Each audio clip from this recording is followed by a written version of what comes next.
सर्वांचं हार्दिक स्वागत. पुस्तकप्रेमी समूह आणि विपदक्षमी पतसंस्था यांच्या वतीने आयोजित लेखक आपल्या भेटीला या कार्यक्रमामध्ये आपल्या सर्वांचं पुनश्च स्वागत.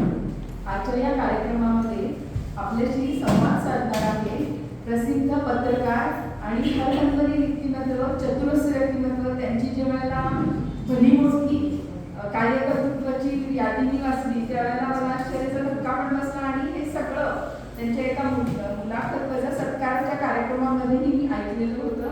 कालच त्याची मला कीर्ती सरांनी पाठवलेली होती. आज अजून वेगळ्या पद्धतीनं लेखक या भूमिकेतून त्यांचा वेगळा परिचय आपल्याला होणार आहे. असे मुकुंद फडके यांच्याशी आपण संवाद साधणार. खरं तर ते धबाबा बोलणार आहेत, जशी की आमची सीमा बोलते तसे. आणि मला अगदी विशेष वाटतं की माणूस इतका चौथे हिंडलेला आहे आणि कधीही बघा तुम्ही ते अतिशय शांतपणे बोलत असतात. कसलाही अभिनिवेश नसतो, कुठलाही राजकीय रंग नसतो, पण पाय कायम जमिनीवर असतात. मला सगळं माहिती आहे असा आविर्भाव नसतो, पण सगळ्यांना जमेल जशी लागेल तशी ते मदत करण्यात तत्पर असतात. आणि हे त्यांचं वैशिष्ट्य आपल्याला त्यांच्या भाषणातून, त्यांच्या संवादातून आपल्याला उलगडणार आहे. तरी पण त्यांच्याविषयी अगदी थोडीशी माहिती देत आहे. त्यांची शैक्षणिक पात्रता BCom, MBA, MA, LLB. Satara येथील GST सुविधा केंद्र म्हणजे पूर्वीचं सेल्टॅक्स त्याच्यामध्ये ते कर सल्लागार म्हणून काम करत होते. KBP MBA कॉलेज येथे मानद व्याख्याता म्हणून काम करत आहेत. त्याचप्रमाणे YSPM या कॉलेजमध्येही ते मानद व्याख्याता म्हणून काम करत आहेत. उद्यमिता विकास केंद्र सातारा येथे अकाउंटन्सी, व्यवस्थापन, उद्योजकता, अर्थशास्त्र, व्यवसाय कायदे, कंपनी कायदे या विषयावरती ते लेक्चर्स घेतात. निवृत्त पत्रकार, खरं तर पत्रकार कधी निवृत्त होत नाही, पण त्यांनी म्हटलंय तसं निवृत्त पत्रकार आणि संपादक आणि पत्रकारितेतील एकूण 40 वर्षाचा अनुभव त्यांच्या पाठीशी आहे. अनेक वृत्तपत्रांचं त्यांनी उपसंपादन केलेलं आहे, लेखन केलेलं आहे. अशी ही खूप मोठी यादी मी सगळी वाचू शकत नाही, पण त्यांची बाकीची सगळी माहिती किंवा सगळं त्यांच्याविषयीचं, त्यांच्या अनुभवाविषयीचं आपण त्यांच्या मुलाखतीतूनच ऐकूया.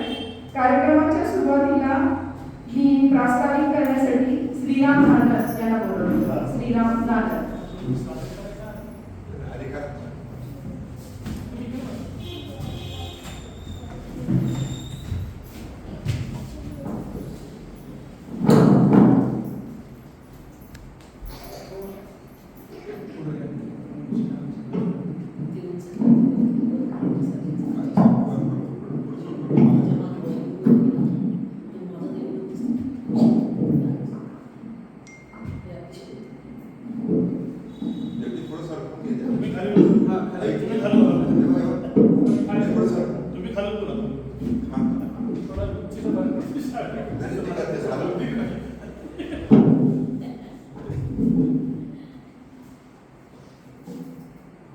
नमस्कार. आम्ही पुस्तक प्रेमीच्या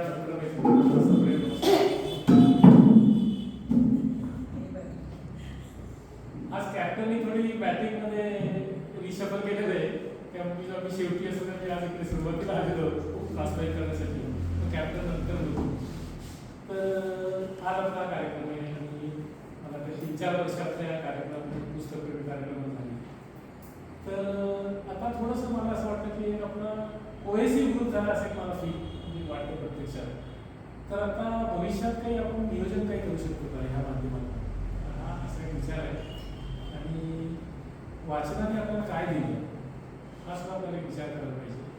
आणि 1-2 उपक्रम माझ्या मनामध्ये आलेले ते आता सगळ्यांसमोर शेअर करावे असं मला वाटतं. तर एक सामूहिक समाजमत आपण याच्यातून करू शकतो का? कारण आत्ताच काही समाजातलं वातावरण आहे. कारण उद्या एखादी प्रतिक्रिया द्यायची म्हटलं तर आम्ही पुस्तक प्रेमीची प्रतिक्रिया कशी असेल, काय असेल असं लोकांना वाटणं आपण एकत्रित येऊ शकतो का? कटिंग अक्रॉस आपली वैयक्तिक काही राजकीय आयडियॉलॉजी असेल, काही वेगळी असेल, ती सोडली तर. आणि मला एक काय जाणवत आहे की अशी काही सगळी असली ना तरी फार काही संघर्षाचे प्रसंग गेल्या वर्ष-2 वर्षात मला काही ग्रुपवर काही दिसले नाही वैचारिक. तर मला असं वाटतं की ह्या गोष्टी करावं. एक माझी अशी कल्पना आहे की एक मला आपण जे पुस्तक परिचय वाचत असतो भले सगळे पुस्तकातनं काय मिळालं असा एखादा जर महिन्याभराचा आपण उपक्रम केला म्हणजे दर महिना तर एक 10-20 सप्ताह प्रतिक्रिया आल्या की मला बा ह्या पुस्तकातनं हे शिस्त मिळाली किंवा काही वैचारिक काही दिशा मिळाली. तर मला असं वाटतं का ऑनलाईन पुस्तकाचे जर दिवस आलेले एक 30-40 प्रतिक्रिया जर आपण संकलित करू शकलो एक महिना 2 महिन्याच्या दर महिना 2 महिन्याने तर मला असं वाटतं ऑनलाईन पुस्तकं सुद्धा आपण करू शकतो. आणि परवा मी कार्यशाळा अटेंड केली आमच्याच कोल्हापूरच्या ग्रुपमध्ये नातू म्हणून केली. तर ती 4 दिवसाची कार्यशाळा होती आणि ऑनलाईन पुस्तक कसं केली म्हणजे ते किंडलवर प्रकाशित करावं असं कार्यशाळा होती. त्याचे व्हिडिओ सुद्धा माहीत राहिले आणि सेव्ह केलेले. प्रत्यक्षात मी जेव्हा अकाउंट वगैरे केली सगळ्या मला अडचणी आल्या. पण माझं आणि मुकुंदरावचं बोलणं झालं तर मुकुंदराव सांगाले की आपल्याला त्यांना इथे बोलावता येईल आणि सगळा आता भाषिणी ॲप आलेला आहे तर त्याच्या माध्यमातून आपण अन्य भाषांमध्ये सुद्धा आपण पुस्तकं पाठवू शकतो. आणि जवळजवळ आता त्यांची कार्यशाळा संपल्यानंतर 15 ते 20 पुस्तकं ऑनलाईन अपलोड झाली. तर हा आपल्याला काही विचार करता येईल आपल्याकडे लेखन आहे भरपूर. तर किंडलवर आपण ते अपलोड करू शकतो. ते KDPचा अकाउंट त्यांच्याकडे उघडायला लागतो आणि एक आपलं बँक डिटेल द्यायला लागतं. कारण अन्य देशात सुद्धा ते लोक ते अपलोड होतं. तर ते त्याच्यामध्ये त्यांनी एक अशी सोय ठेवलेली आहे की ते समजा रुपीजमध्ये डॉलरमध्ये पैसे भरले तरी आपल्याला पैसे घेताना किंडलचं कमिशन घेऊन पैसे रुपीजमध्ये आपल्या बँक खात्यामध्ये जाणार. पैशाचा प्रश्न नाही पण आपण पुस्तक जगाच्या व्यासपीठावर जाईल. तर हा एक विचार मी सगळ्यांसमोर ठेवू इच्छितो. आणि मगाशी मॅडमनी मुकुंदरांची ओळख करून दिलेली आहे. पण 3 प्रमुख पेपर म्हणजे दैनिक सकाळ, दैनिक तरुण भारत, दैनिक लोकमत या सगळ्या प्रतिष्ठित दैनिकामध्ये संपादक त्यांनी काम केलेलं आहे. आणि 2-3 गोष्टी म्हणायला काही मुकुंदरांच्या जाणवल्या नाही. खरं सुरुवातीला मुकुंदरांपेक्षा त्यांचे वडील माझे परिचित कारण आमच्या क्रेडिटमध्ये आम्ही एकत्र काम करायचो आणि त्याच्यानंतर त्यांची ओळख झाली. तर यांनी सांगितल्याप्रमाणे मृदू स्वभाव म्हणजे मी मुकुंदरावांना कधी आगाव टाकणार रागाव करणार किंवा काही केकच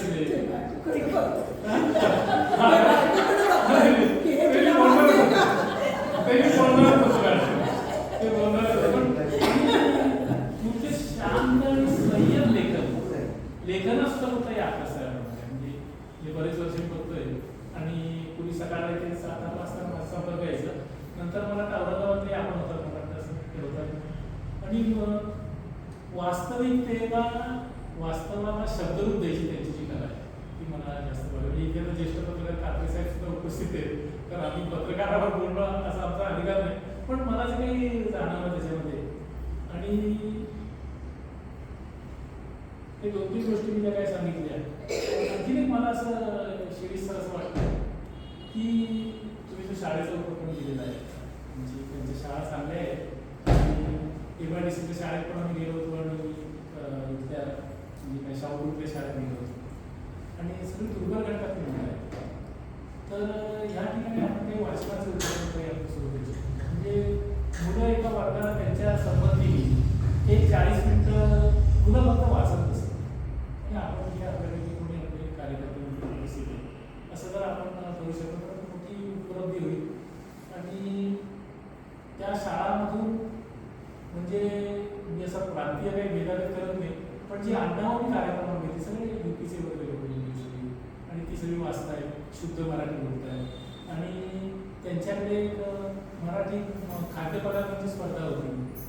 तर उकडीचे पत्रकार पहिला पुरस्कार मिळाला तो आपला UP-मधला मूळ जिल्ह्यातला UP-मधला. तर ह्या अभिसर्वांमध्ये आपण सगळ्यांनी भाग घेईल असं मला वाटतं. तर ह्या दृष्टीने आपली जी काही गोल कमिटी आहे तर त्यांनी चर्चा करावी. आणि आणखीन एक विषय मला एक सांगायचा आहे की अभिभाषणामध्ये काही लोकांना स्किल आहे आमच्या सरकारला स्किल घ्यायचं आहे. तर मध्यंतरी ते निर्मूल खडके मॅडम आले आणि त्यांच्यावर योगेश केतकर म्हणून ते आले होते. तर त्यांच्याशी मी संपर्क केला तेव्हा आता पॉडकास्ट जमाना आहे आणि आपण सुद्धा आपलं पॉडकास्ट करू शकतो. आता आरसपर्यंत इतका पॉप्युलर झालं तर आपले पॉडकास्ट आपण करू शकतो. पण त्यासाठी अभिभाषण कसं करायचं आणि त्याचे बारकावे आणि त्यातला थोडासा अभिनयाचा आनंद हे सगळं कसं करायचं. तर योगेश केतकर असं म्हणाले की मी साकारला यायला तयार आहे. तर अशी काही कार्यशाळा आपण घेऊ शकतो का. हे प्रोफेशनल आहे, त्याचं आयुष्य त्याच्याबरोबर असतं. तर असं आपल्या सध्या 10-20 मंडळी आपली जर तयार झाली तर चिटणीस सरांचा राजश्री आपल्याला काय की जागा आपल्याला उपलब्ध आहे. तर हा एक माझ्या मनात एक मुद्दा आहे. तर आपण सगळ्यांनी त्याच्यावर ठरवावं आणि आपल्याला साहित्य सगळ्यांच्या आधी किंवा कधी नंतर असं केलं तर हे पुढच्या पाड्यापर्यंत एक आपल्या 4-5 लोकांचे काही स्वतःचे स्वतंत्र पॉडकास्ट सुरू झाले असतील तर असं मला अनुभव येईल. आता मराठीमध्ये सुद्धा खूप चांगले चांगले पॉडकास्ट आहेत. राजहंसचा मी ऐकत असतो. राजहंस मोहर म्हणून एक त्यांचा पॉडकास्ट आहे, सुंदर राजहंसचा. आणि अमुक जाधवांचा तुम्हाला माहिती असेल. सो जी परवा दशावताराला रिलीज झाल्यानंतर प्रभाकर सरांना त्यांनी बोलावलं होतं. तर आपण सुद्धा थोडी झेप ज्याला लीप फॉरवर्ड आपण म्हणतो तशी झेप आपण घ्यायला हरकत नाही असं मला वाटतं. तर या सगळ्या गोष्टीचा विचार करावा. आणि मुकुंदराव लोक कमी आले तरी म्हणजे तुम्ही नाराज होणार नाही किंवा तुम्ही निघे तुमचं आम्ही सुद्धा नाराज होतो. तर असे सगळे उपक्रम आपण करत राहले. म्हणजे माझ्या डोळ्यासमोर आता सरांशी बोललो की राजेश्वरी किशोरी मॅडम आहे, त्यांचं ते पुस्तक पहिलं आत्ताच अंदामाचं पहिलं पुस्तक ते आहे. आपल्या सविताताई आहे. असं दर महिन्याचा लेखक आपल्या भेटला कार्यक्रम कुठल्याही परिस्थितीत आपण करूया. आमची तुम्हाला पूर्ण साथ आहे. तर कुठल्याही परिस्थितीत जसं काही शाळेचं उपक्रम असतात अटेंडन्स तसं आपण करूया असं मला वाटतं. मी परत एकदा आपल्या सर्वांचं स्वागत करतो. ठाकरे सरांचं आणि बाकी सगळी मुलांनी आणि जिल्हाधिकारी सर म्हणजे श्रुती सर बोलतील की ते दिवाळीला काढतात. खूप चांगला गुणवत्तेनुसार चांगला आहे. आमचे गुण झालेले देणार आहे. तर परत एकदा मी आपल्या सर्वांचं स्वागत करतो. स्वागत थँक्यू.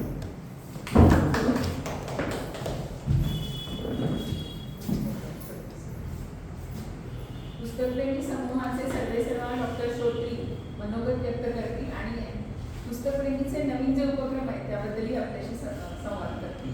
डॉक्टर श्रोत्री.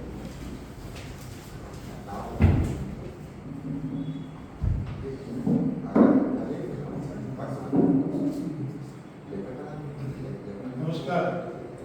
पुस्तकप्रेमींच्या स्थापनेपासून म्हणजे जुलै 21 पासून हळूहळू कार्यक्रमाचं स्वरूप, कार्यक्रमाचे प्रकार हे आपले वाढायला लागलेले आहेत.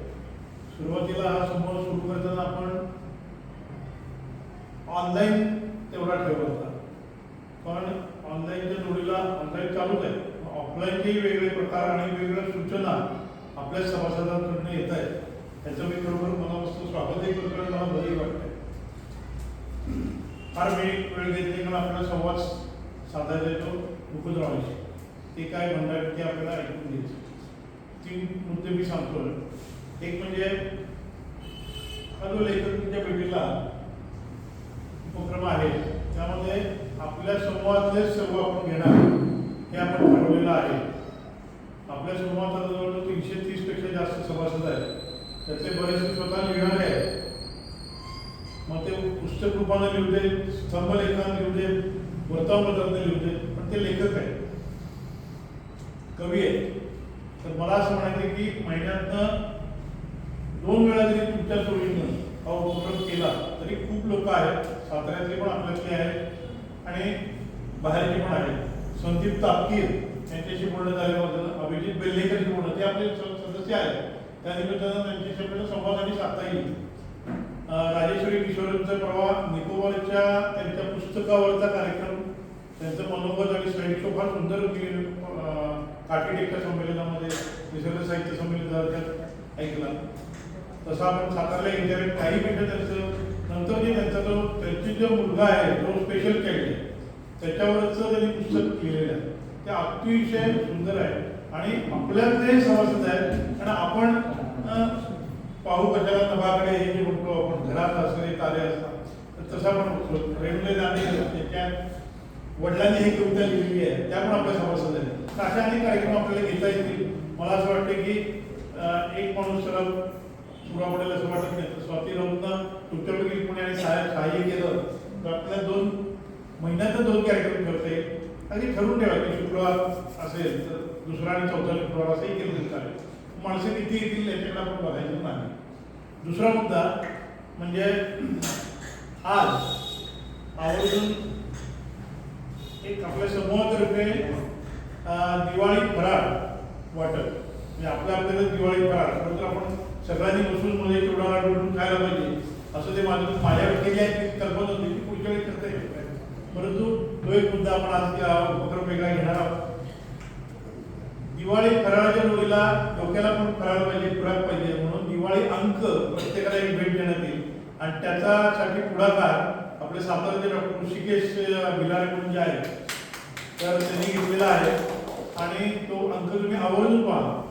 त्याचं थीमच इतकं सुंदर आहे, तुम्ही सगळं वाचा, मी टाकलं आपल्या ग्रुपवरही टाकलेलं आहे. पण गुड ह्युमन बिईंग वेगळ्या प्रकारे वेगळ्या अँगलनं म्हणजे एके हत्ती देखील तर त्या वेगळ्या प्रकारे त्यांनी ते त्यामध्ये सर्व लेख समाविष्ट केलेले आहेत. तर ते लेख एक एक अंक आपल्याला प्रत्येकाला देतील, काही अंक आपल्याकडं घेऊन देतील की येणाऱ्या पाहुण्याला आपल्याकडे देता येईल असं. तर तो एक दिवाळी फराळ आणि दिवाळी अंक असं दोन्ही आपण एकत्र करतोय. आणि तिसरं सर्वात महत्त्वाचं म्हणजे आपण एक तुम्हाला सगळ्यांची कल्पना आहे की मुलांसाठी जास्त करून आणि खुल्या गटासाठी निबंध स्पर्धा आयोजित केलेली आहे. त्या निबंध स्पर्धेचे विषय पण मध्ये दिवाळीच्या अगोदर आपण जाहीर केलेले होते. आपल्या समूहातील विशाल देशपांडे हा जो लोकमंगल प्रेसचा एक मालक आणि अत्यंत डोळस साक्षेपी असा वाचक आहे. तर त्यानं पुढाकार घेऊन अशी ब्रॉशर पॉम्पलेट छापलेली आहे ती मी आता आपल्या प्रत्येकाला 5-5 तरी देतो की आपल्या स्वतःसाठी आणि आपल्या आसपासच्या महाविद्यालयीन किंवा शालेय मुलांसाठी तुम्ही ती द्या. जवळपास शाळा असेल तर शाळेत जो हेडमास्तरांना भेटा. मी स्वतः 5-6 शाळा नांदल आणि आपले जयंत देशपांडे आहेत त्यांच्या सहयोगाने आम्ही 20 एक कार करतोय करू. आपल्याला 15 तारखेपर्यंत ते लेख पाहिजे. कालपर्यंत माझ्याकडे 57 लेख आलेले निबंध, एकमेकांचे निबंध. निबंध जे आलेले आहेत त्याचे विषय आता परत पुस्तक मी वाचून दाखवतो की 5वी ते 7वीसाठी मी दिवाळी कशी साजरी केली. कारण बऱ्याच शाळांत आपण विधायक दिवाळी कशी साजरी करायची याची पुस्तिका आपण दिलेली आहे. लोकमंगलच्या चिटणीसांच्या जे शाळा आहेत त्या सर्व शाळा प्रत्येक मुलाला इंग्लिश स्कूलमध्ये अमित कुलकर्णीच्या सहकार्यानं इंग्लिश स्कूल, हिंदवी स्कूल, गुरुकुल वगैरे सगळ्या प्रत्येक मुलाला एक पुस्तक गेलेलं आहे आणि त्यांच्याकडनं आपल्याला त्याच्यावर एक निबंध आपल्याला अपेक्षित आहे. दुसरा विषय मला आवडलेले पुस्तक आणि तिसरा विषय माझा सातारा माझा अभिमान. आता हे विषय वाचून लोक मला फोन करतात की हे विषय हे फक्त सातारा जिल्ह्यासाठीच आहेत का, सातारा जिल्ह्याच्या लोकांसाठी आहेत का? तर तसं नाही आहे. ते खुल्या गटा सगळ्यांसाठी शालेय आणि महाविद्यालयीन ठीक आहे आपण सातारासाठी करतो. 8वी ते 10वीच्या मुलांसाठी मला आवडलेलं मराठी साहित्य माझं पहिलं साहित्य संमेलन आणि हे होणारा जरी असेल तरी त्याबद्दल ती काय उत्सुकता असते ती आणि अखिल भारतीय साहित्य संमेलन एक परभणी आणि तिसरा जो विषय महाविद्यालयीन गट केला आहे त्यासाठी मराठी साहित्य आणि जागतिकीकरणाचे आव्हान. दुसरा विषय असा आहे की सातारा जिल्ह्यातील समृद्ध साहित्यिक वारसा आणि तिसरा विषय आहे मराठी साहित्य आणि तरुण पिढी. तर या दृष्टीनं आपण या मुलांना या निमित्तानं काहीतरी वाचायला आणि काहीतरी लिहायला उद्युक्त होतं. त्याचा फायदा पुन्हा मराठी साहित्याचा प्रसार कसा होईल त्यासाठी आपण करणार आहोत. खुला भेट तो सगळा आपल्यासाठी आहे. माझं पुन्हा एकदा आवाहन आहे सर्वांना की आपण स्वतः लिहा. आपले 350 मेंबर आहेत त्यातले कमीत कमी 100 तरी निबंध तिथे आले पाहिजे आणि साधारण शब्द मर्यादा जास्तीत जास्त 1000 शब्द असावे. 1000 शब्द म्हणजे 2 ते 3 छापील पानं, 3 छापील पानं. खुल्या गटासाठी विषय असे ठेवलेले आहेत. शतकपूर्व अखिल भारतीय मराठी संमेलन माझ्या अपेक्षा. दुसरा विषय असा आहे मराठी भाषेचा अभिजात दर्जा टिकवायचा कसा. हा कलेचा मुद्दा आहे. येणारा जो ग्रंथमहोत्सव आहे त्यातही या आपण परिश्रमात ठेवलेला आहे. साहित्य संमेलन नवे लेखक त्यांच्यासाठी संधी आहे का हे आव्हान आणि कृत्रिम बुद्धिमत्ता आणि साहित्य निर्मितीचं आव्हान हा अतिशय कलेचा महत्त्वाचा मुद्दा आहे. नानासाहेबांनी सुचवलेला आहे. तर या अशा विषयावर आपण सर्वांनी आवर्जून द्यावं. मी रोज त्याचं आव्हान एक छोटंसं आपल्या ग्रुपवर टाकतोय. दुसरा मुद्दा म्हणजे याच्याची नियमावली काही आहे. तर एका व्यक्तीने एक निबंध द्यायचा आहे. शालेय विद्यार्थ्यांची शब्द मर्यादा 600 आहे. महाविद्यालयांची 1000 पर्यंत आहे आणि खुल्या गटाला थोडीशी जास्त म्हणजे 1200 पर्यंत. निबंध हे पानाच्या एकाच बाजूला लिहायला पाहिजे आणि स्वतःच्या हातानं पेनानं लिहायला पाहिजे. स्वतःच्या हाताने लिहिताना ते अक्षरही आपण बघणार आहोत, म्हणून त्यासाठी वेगळं आपण ते हा मुद्दा आवडून घेतलेला आहे. शक्यतो कागदाच्या एकाच बाजूला ते असावेत. दुसरा मुद्दा म्हणजे शालेय विद्यार्थ्यांनी आपण मुख्याध्यापकांना देऊन मुख्याध्यापकांच्याकडनं आपल्याकडे आलेला सर्वात चांगला डायरेक्टली थेट आपल्याकडे आणून ते आपण नाकारणार नक्कीच नाही आहे. असे काही नियम आहेत. त्यासाठी प्रातिनिधिक स्वरूपात म्हणून दत्तकाशी हॉस्पिटल आहे, दिपलक्ष्मी संस्था आहे, नानाल साहेबांना नंबर 1 दिलेला आहे, वैद्यकीय कुलकर्णी आणि नगर वाचनालयाचा पत्ता दिलेला आहे आणि नुलकर मॅडमचा दिलेला आहे. मला वाटतं नुलकर मॅडमनी शानबाग आणि नर्मदा तुमच्या जवळच आहे शाळांतून, त्यामुळे त्यासाठी जरा प्रयत्न करावा. आणि अंतिम तारीख 15 आहे, म्हणजे आजपासून जवळजवळ 10 दिवस आहे का, तर यासाठी हा मुद्दा आपला आहे. बाकी मी फार बोलत नाही, कारण आपल्याला पुढं जायचं आहे. आता डॉक्टर माने पण इथं आलेले आहेत, सुप्टेंडर सर आलेले आहेत, ठाकरे सर आले. माझी ठाकरे सरांनी एक विनंती आहे की निबंध स्पर्धेची बातमी आपल्याला ऑलरेडी पूर्वी दिवाळीबद्दल लावलेली आहे, तर पुन्हा एकदा संक्षिप्त स्वरूपात तुम्ही लावावी अशी एक विनंती करतो. धन्यवाद. धन्यवाद डॉक्टर.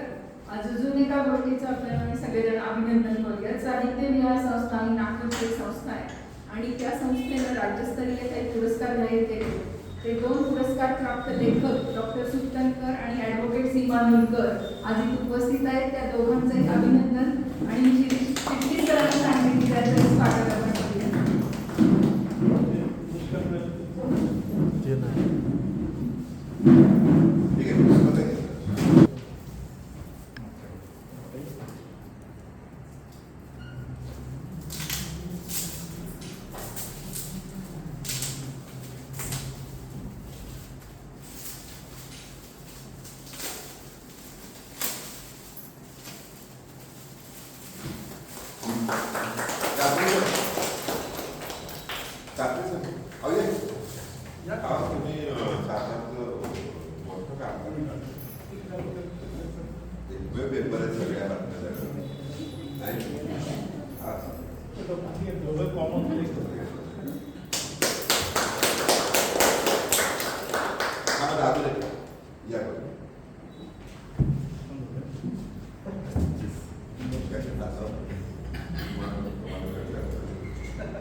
पुस्तकांचं प्रकाशन आणि त्याचबरोबर संपादन करणं आणि त्याचबरोबर ते इतरांना देण्यासाठी तत्परणं याबद्दल डॉक्टर भिलारे यांचे खूप खूप धन्यवाद.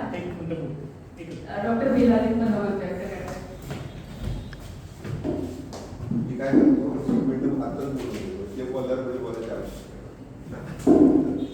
नमस्ते. आज मला व्यासपीठ दिल्याबद्दल सर्वांचे खूप खूप आभार. आपल्या समूहातील सर्वांचेच खूप मार्गदर्शन असतं या अंकासाठी. तर जसं चौधरीकर म्हणतायत तसं पुढच्या वर्षी आम्ही पुस्तक प्रेमी समूहाचाच एक विशेष दिवाळी अंक काढूया वा अशी एक इच्छा आहे. त्याला अशी आमची इच्छा आहे. त्यासाठी आपण सर्व नक्कीच काम करूया. त्यासाठी लेख आणि जाहिरात दोन्ही द्यायचं असतं. ते होणारच.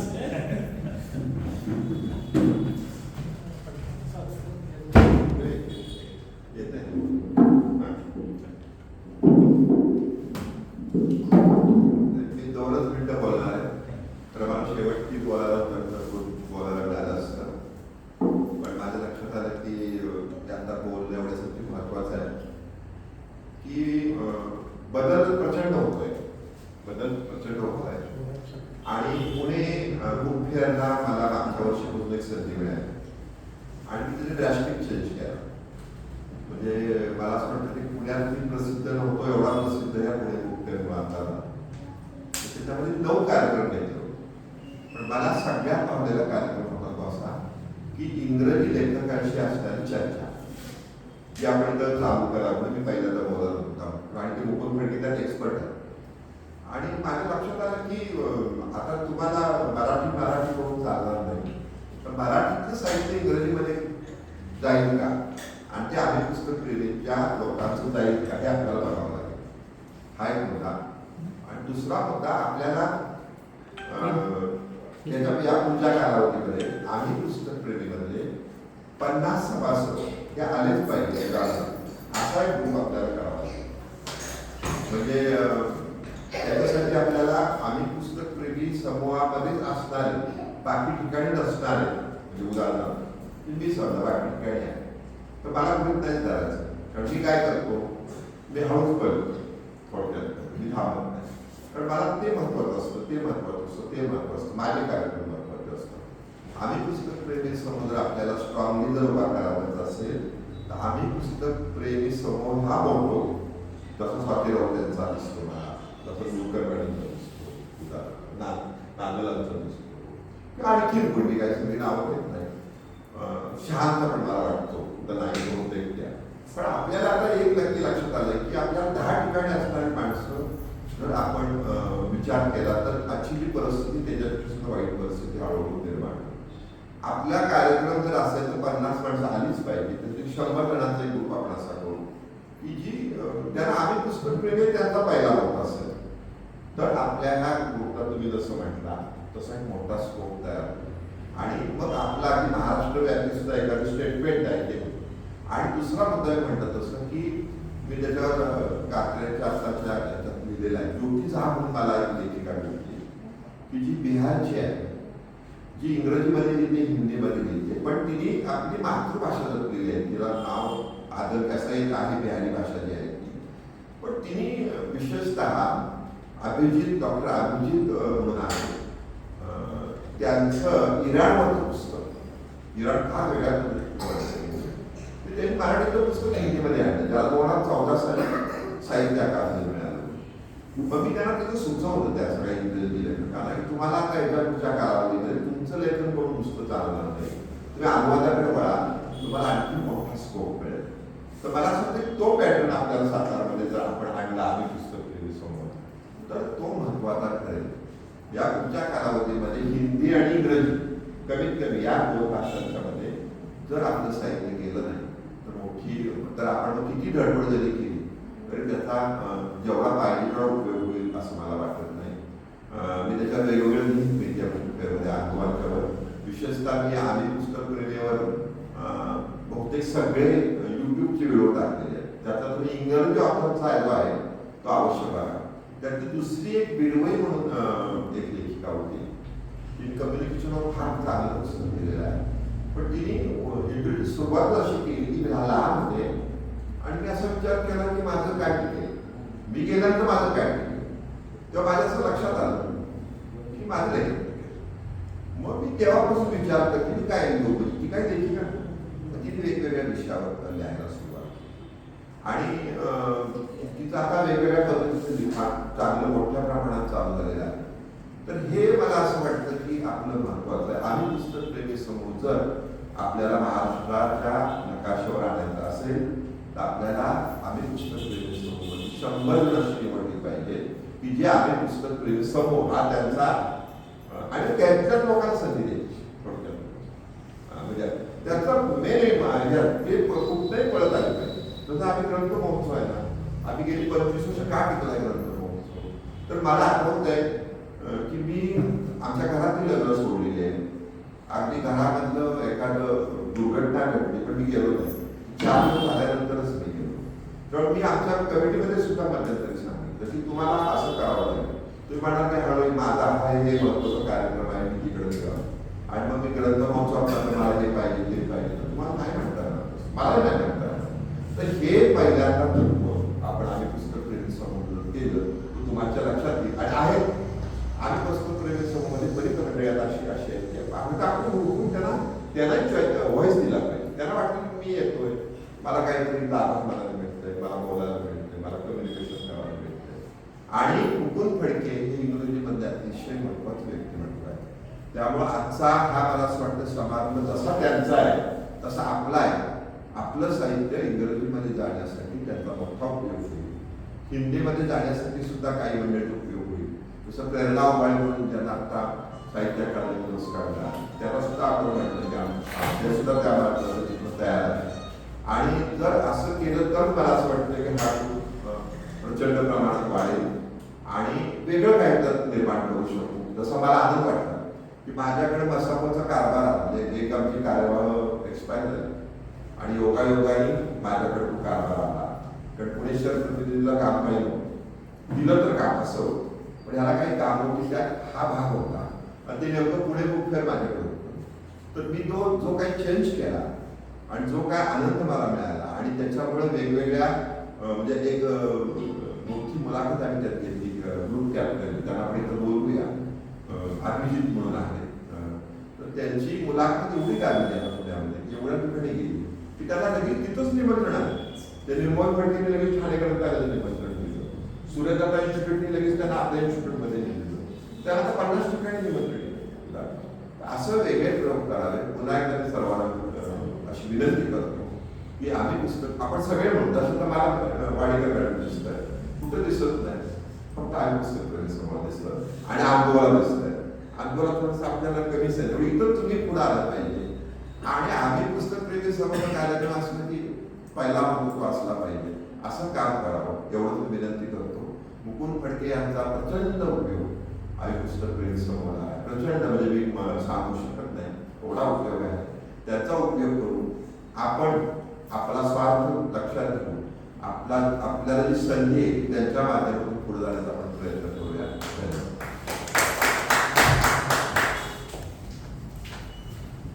धन्यवाद चिपळी सर. आजच्या कार्यक्रमाचे प्रमुख पाहुणे मुकुंद फडके यांचं स्वागत करूया.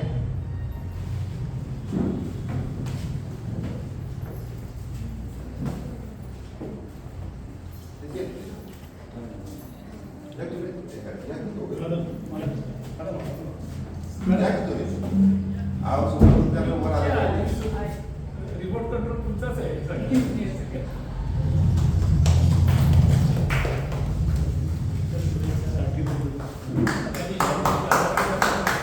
काय वेळेला काय असतं माहिती का, माझ्याकडे तो पहिल्यापासून प्रश्न नाही आहे. पुण्यात बघितलं तर नाव नाही घेतलं, सूत्रसंचालनालयाला ते गोष्ट तू पाहतो तू फार मोठा ज्यांना त्यांच्या दक्षतेने आपण सगळ्यांना बरोबर घेतलं तर आपण मोठं होणार आहे. आपण त्याला म्हणलं मोठे दगडे काही मोठं होत नाही थोडक्यात. त्यामुळे हे सूत्र माझ्या दृष्टिकोनातून सूत्रसंचालक फार महत्वाचं आहे. अख्ख्या या बुकफेअरमध्ये 9ही कार्यक्रमात मी सूत्रसंचालक केले. मी कुठल्याही मुलाखत घेतली नाही, कुठल्याही प्रमुख पाहुण्यात भाषण केलं नाही, पण मला सूत्रसंचालनाची ताकद पाहिजे होती. आणि तेव्हा मला कुणी विचारून सांगितलं बघा मी काहीच केलं नाही, सूत्रसंचालक केलं काय पाहुणा आहे काय आहे का, पण सूत्रसंचालक हा फार मोठा आहे. मी स्वाती लोक सांगू इच्छितो त्याच्या देखील टाळावा ते सरकार आता करून द्या. साहित्य विहार संस्था नागपूर यांच्यातर्फे 2 पारितोषिक आपले डॉक्टर सुतंकर आणि ॲडव्होकेसी मानकर यांना जाहीर झालेली आहे, तर त्यांचाही सत्कार करूया. फडके साहेबांच्या हस्ते करूया. विशेष फडकेच्या तुम्ही बोलायचं विषय या आधी तुम्ही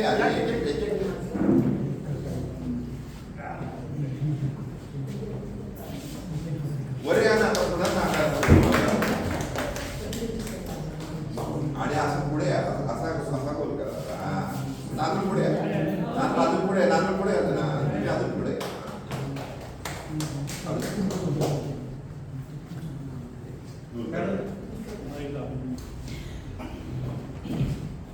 मध्ये काय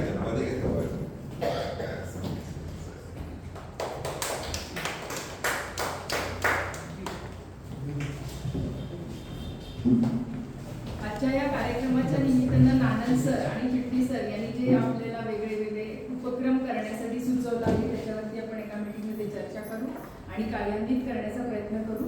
आता सगळी सूत्र मुकुंद फडके यांच्याकडे दिली आणि आपण श्रोते बघूया. धन्यवाद.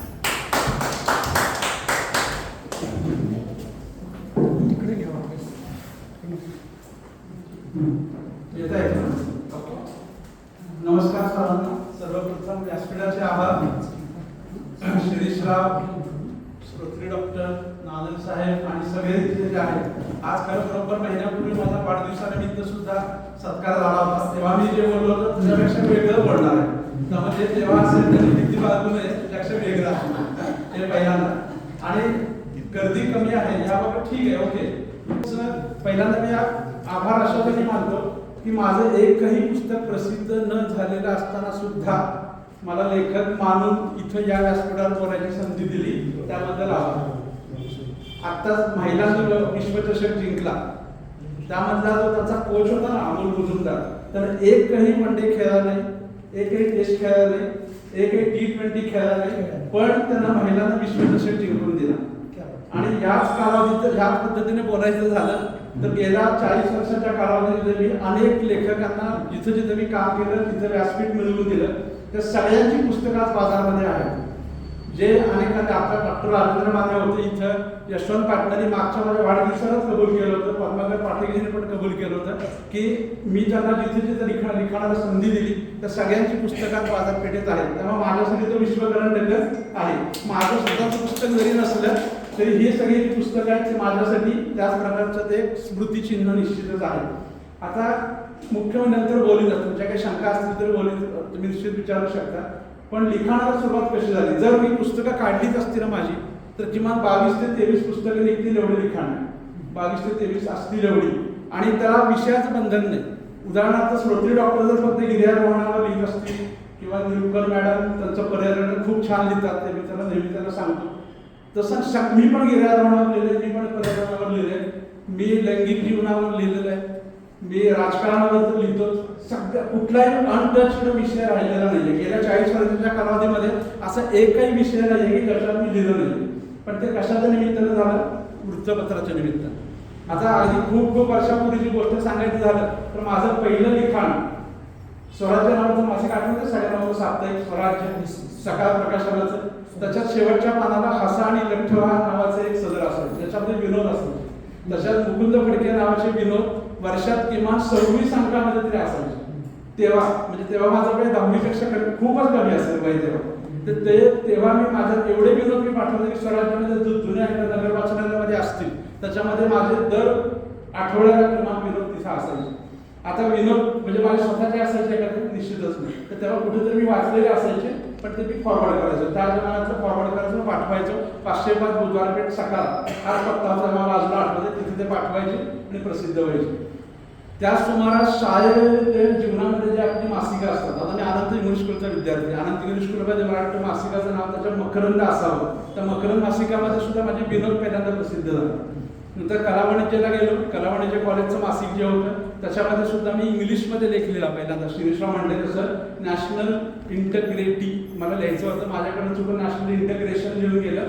तर शंकर सारडाच्या प्रेसमध्ये ते पुस्तक प्रसिद्ध व्हायचं. म्हणजे आमचं ते शंकर सारडाचा आमच्या चव्हाण सरांना फोन आला की तुम्ही नॅशनल, चव्हाण सर इंग्लिशचे होते, की लेखात तुम्ही नॅशनल इंटग्रेशन म्हणायचे, तुम्हाला का नॅशनल इंटग्रिटी म्हटलेलं. चुकून आहे इंटग्रिटी. इंटग्रिटीचा अर्थ प्रामाणिकपणा आणि इंटग्रेशन म्हणजे एकात्मता.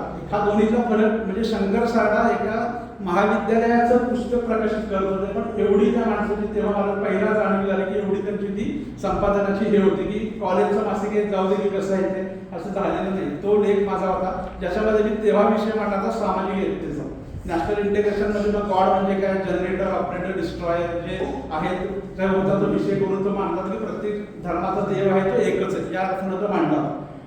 त्यानंतर प्रत्येक वर्षीच्या कॉलेज मासिकामध्ये लेख, कविता, प्रत्येक माणूस कॉलेजमध्ये गेला की कविता करतो, हा एक नियम आहे, बरोबर आहे, पूर्वीपासून शास्त्र आहे. तसं मी पण कविताही केल्या, तेवढ्यापुरता प्रसिद्ध झाल्यानंतर पुढे गेलो नाही, शास्त्रापुरत्या केल्या, नंतर विषय सोडून दिले.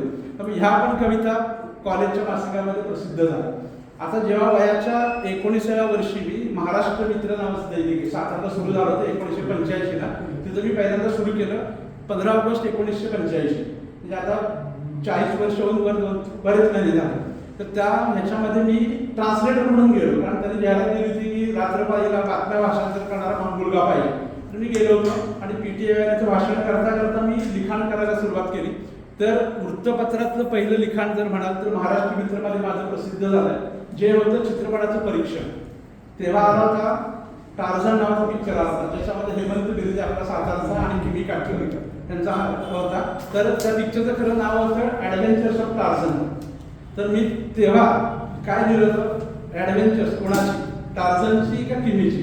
तर तुम्ही जर पिक्चर बघितला असेल त्यांच्या लक्षात येईल का किमी त्याच्यामध्ये लक्ष्मीकांत बेर्डेच्या शब्दात किमी कपडे काटकसर असं त्याला म्हणायचं. त्यामुळे ते कमी कपड्यात वावरणारी आणि त्याच्यामध्ये जे काही सेक्स सीन्स होते त्यावरनं मी तो लिहिलो होतो. त्याच्यावरनं मला पहिल्या रिॲक्शन झाल्या, बाळासाहेब बहुलेकर म्हणून सातारमध्ये होते जे ब्लॉग मेकिंग करायचे. मला म्हणले अरे तुम्ही करायचे, अरे असं लिहितात का परीक्षण, तू असं लिहिलं. म्हणजे मला वाटलं ना ते की ती साहस खरं टार्झनची आहे का किमी काटकरची आहे, ती खरं साहस किमी काटकरचीच होती म्हणून मी लिहिलं होतं. त्याच सुमारास पद्माकर पाठकजी पण त्यांना पण आम्ही आणलं, ते सुद्धा तिथं लिहायचे. आणि महाराष्ट्र मित्रमध्ये खूप परीक्षणं घ्यायला सुरुवात झाली. तर त्याच्यामध्ये पुस्तक परीक्षण होती, चित्रपट परीक्षण होती. काही कालावधी बंद झाला आणि नंतर महाराष्ट्र मित्र बंद झाला आणि मी ऐक्यमध्ये लिखाण करायला ऐक्यमध्ये गेलो. ऐक्यमध्ये आता त्यानंतर मी जिथे काम केलं, ठराविक कालावधी सोडला. तर ऐक्यमध्ये सांगायला हरकत नाही, जनरली वाटतं सगळ्यांना की संपादक अग्रलेख लिहितात, ही परिस्थिती नाही आजही. गोविंदराव तळवलकर किंवा माधव गडकरी असताना होती. आता ज्यांचं नाव आहे ते संपादक अग्रलेख लिहित नाही. त्यामुळं आजच्या तारखेपर्यंत माझे किमान अग्रलेखांची संख्या 10,000च्या वर झाली असते, ही नक्की आहे. तर इतके वर्ष लिहितोय. त्यामुळे ह्या कुठलं लिहितं काय लिहितं राहू देत. कारण मी एका लेखकात करतो अग्रलेखाला पारितोषिक मिळालं, ते पारितोषिक घ्यायला प्रत्यक्ष अग्रलेख लिहिला त्यानं जायचं, की ज्याचं नाव पेपरवर आहे त्यानं जायचं. याच्यानं वाद झाल्यामुळे तो विषय बाजूलाच ठेवला जातो नेहमी. त्यामुळे ह्या पद्धतीनं लेख ऐक्यमध्ये सांगतो मी, ऐक्यमध्ये मी जे 10 वर्ष होतो, 10च्या 10 वर्ष अग्रलेख माझे होते. बाकी कोणी तेव्हा फक्त 15 दिवस जेव्हा लग्नासाठी मी सुट्टी काढली तेव्हाच फक्त अग्रलेख कोणीतरी लिहिले होते. तरी सुद्धा दादा पणिटकर मला पाठवायचे, अरे असा असा विषय लिहिलाय सांग. मी नागपूरला अधिवेशन कव्हर करायला गेलो होतो तेव्हा सुद्धा मला तिथून टाईप करून फॅक्सवर पाठवा, टाईप लिख आणि फॅक्स कर म्हणायचे. मला दुसऱ्यांवर विश्वास नाही. त्यामुळे हे एवढ्या त्या कालावधी म्हणजे 1987 ते 97 एवढे 10 वर्ष अग्रलेख माहिती झाले, लेख तर आले. आता ऐक्यमध्ये पहिलं लिखाण जे माझं ट्रान्सलेशनचं ते म्हणजे मी जेम्स हार्डीची अशी एक फेमस कादंबरी होती, नाव आठवत नाही पण मराठी कादंबरी मला आठवतं, त्याचं नाव मी दिलं होतं मुखवटे नावाची कादंबरी होती जी मी 52 भागात लिहिली. आणि तेव्हा तर मालिका नव्हत्या, कमी होत्या दूरदर्शनच्या, पण मी मालिका जशा संपतात ना एका विशिष्ट ठिकाणी तसं तो भाग संपवायचा. जेम्स हार्डीच्या अशा कादंबरीत नसायचं, उत्कंठा पूर्ण हे करण्यासाठी. अर्थात जेम्स हार्डीचेच म्हणल्यावर संपूर्ण थ्रिलर होतं. मला घरी लोक यायची, आपल्या मी जिथं राहायचं व्यंकटपुण्याचे विलास देशपांडे नावाची वकील होती, त्यांची मिसेस होती, ती माझ्याकडे यायची, पुढच्या आठवड्यात काय घेणार आहे आत्ता सांगा. मी असं ट्रान्सलेट केलेलं नाही, मी त्या आठवड्याचं करतोय. त्यामुळे हे जेम्स हार्डीची अशी कादंबरी ॲज वी सेड ही नावाची कादंबरी होती. आणि नंतर एक अगाथा ख्रिस्तीची कादंबरी जी हरक्यूल्स पायरोस ख्रिसमस नावाची, रक्तबंबार ख्रिसमस म्हणून आहे, ती सुद्धा ट्रान्सलेट झाली 52 आठवडे.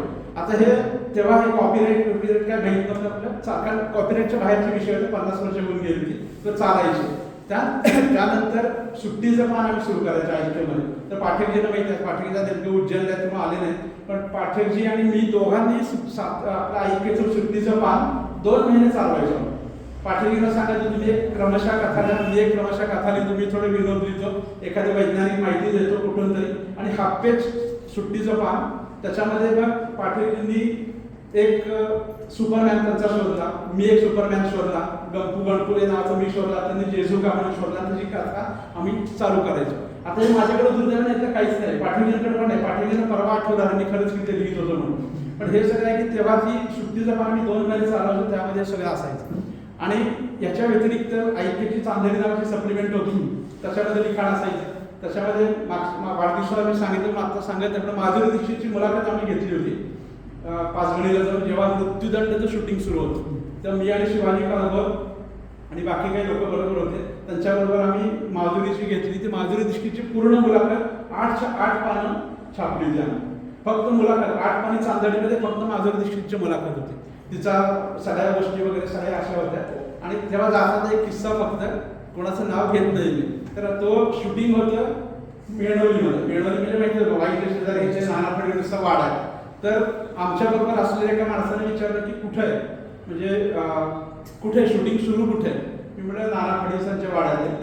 तर त्याने विचारलं कोण नाना फडणवीस. मी म्हटलं आपले वार्ताहर आहेत मेणवलीचे. पण ठीक आहे, त्यांना सांगितलं का म्हणलं सांगितलं.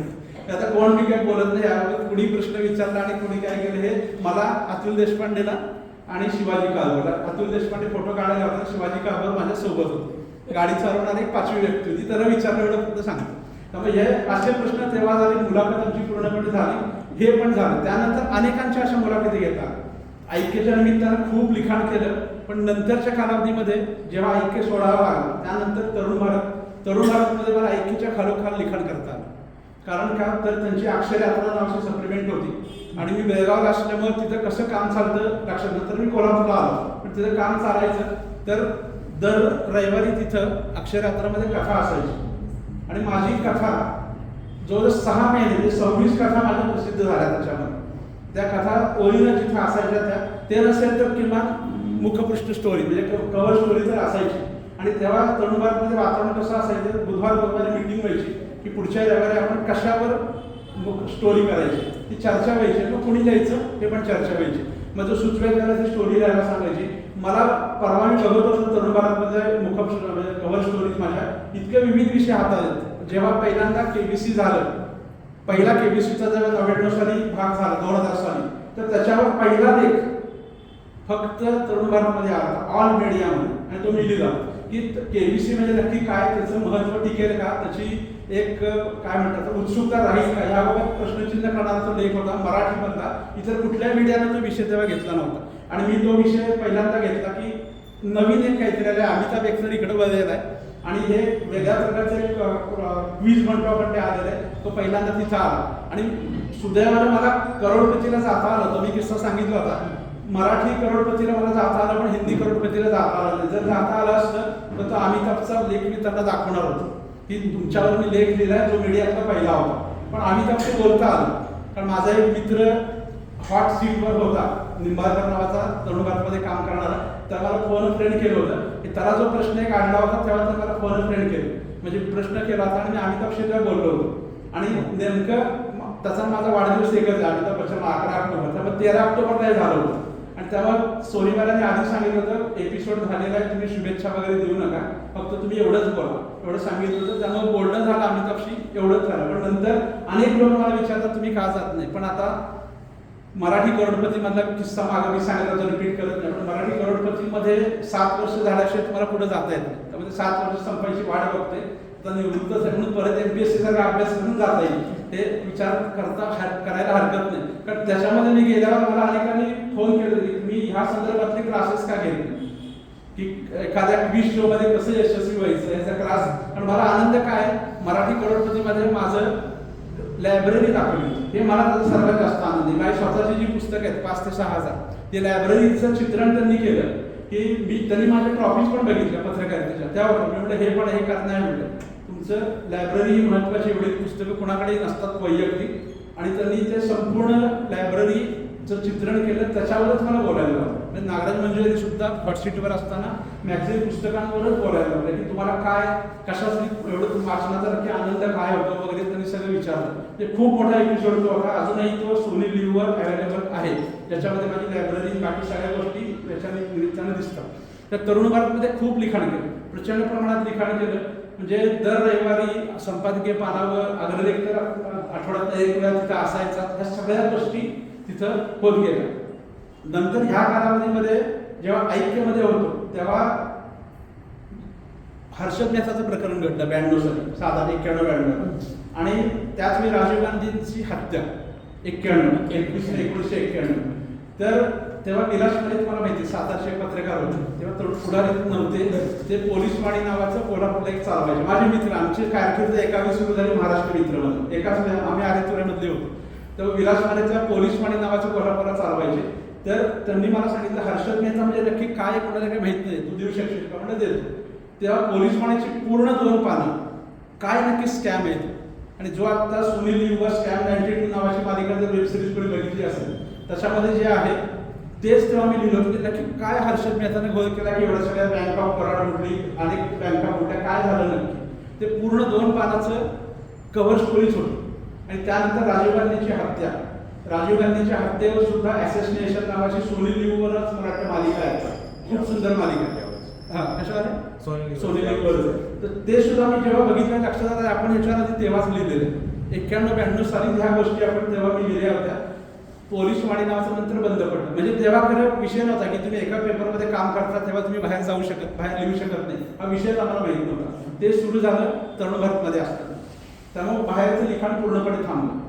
संपूर्ण थांबले की तुम्हाला पेपरमध्ये आमच्याकडे लिखाण करावं लागेल, बाहेर कुठे करायचं नाही. तोच नियम नंतर लोकमतला होता, सकाळला होता आणि पुढारीमध्ये पण होता की तुम्ही आमच्याकडे नोकरीला आहात तर तुम्ही बाहेर करायचं नाही.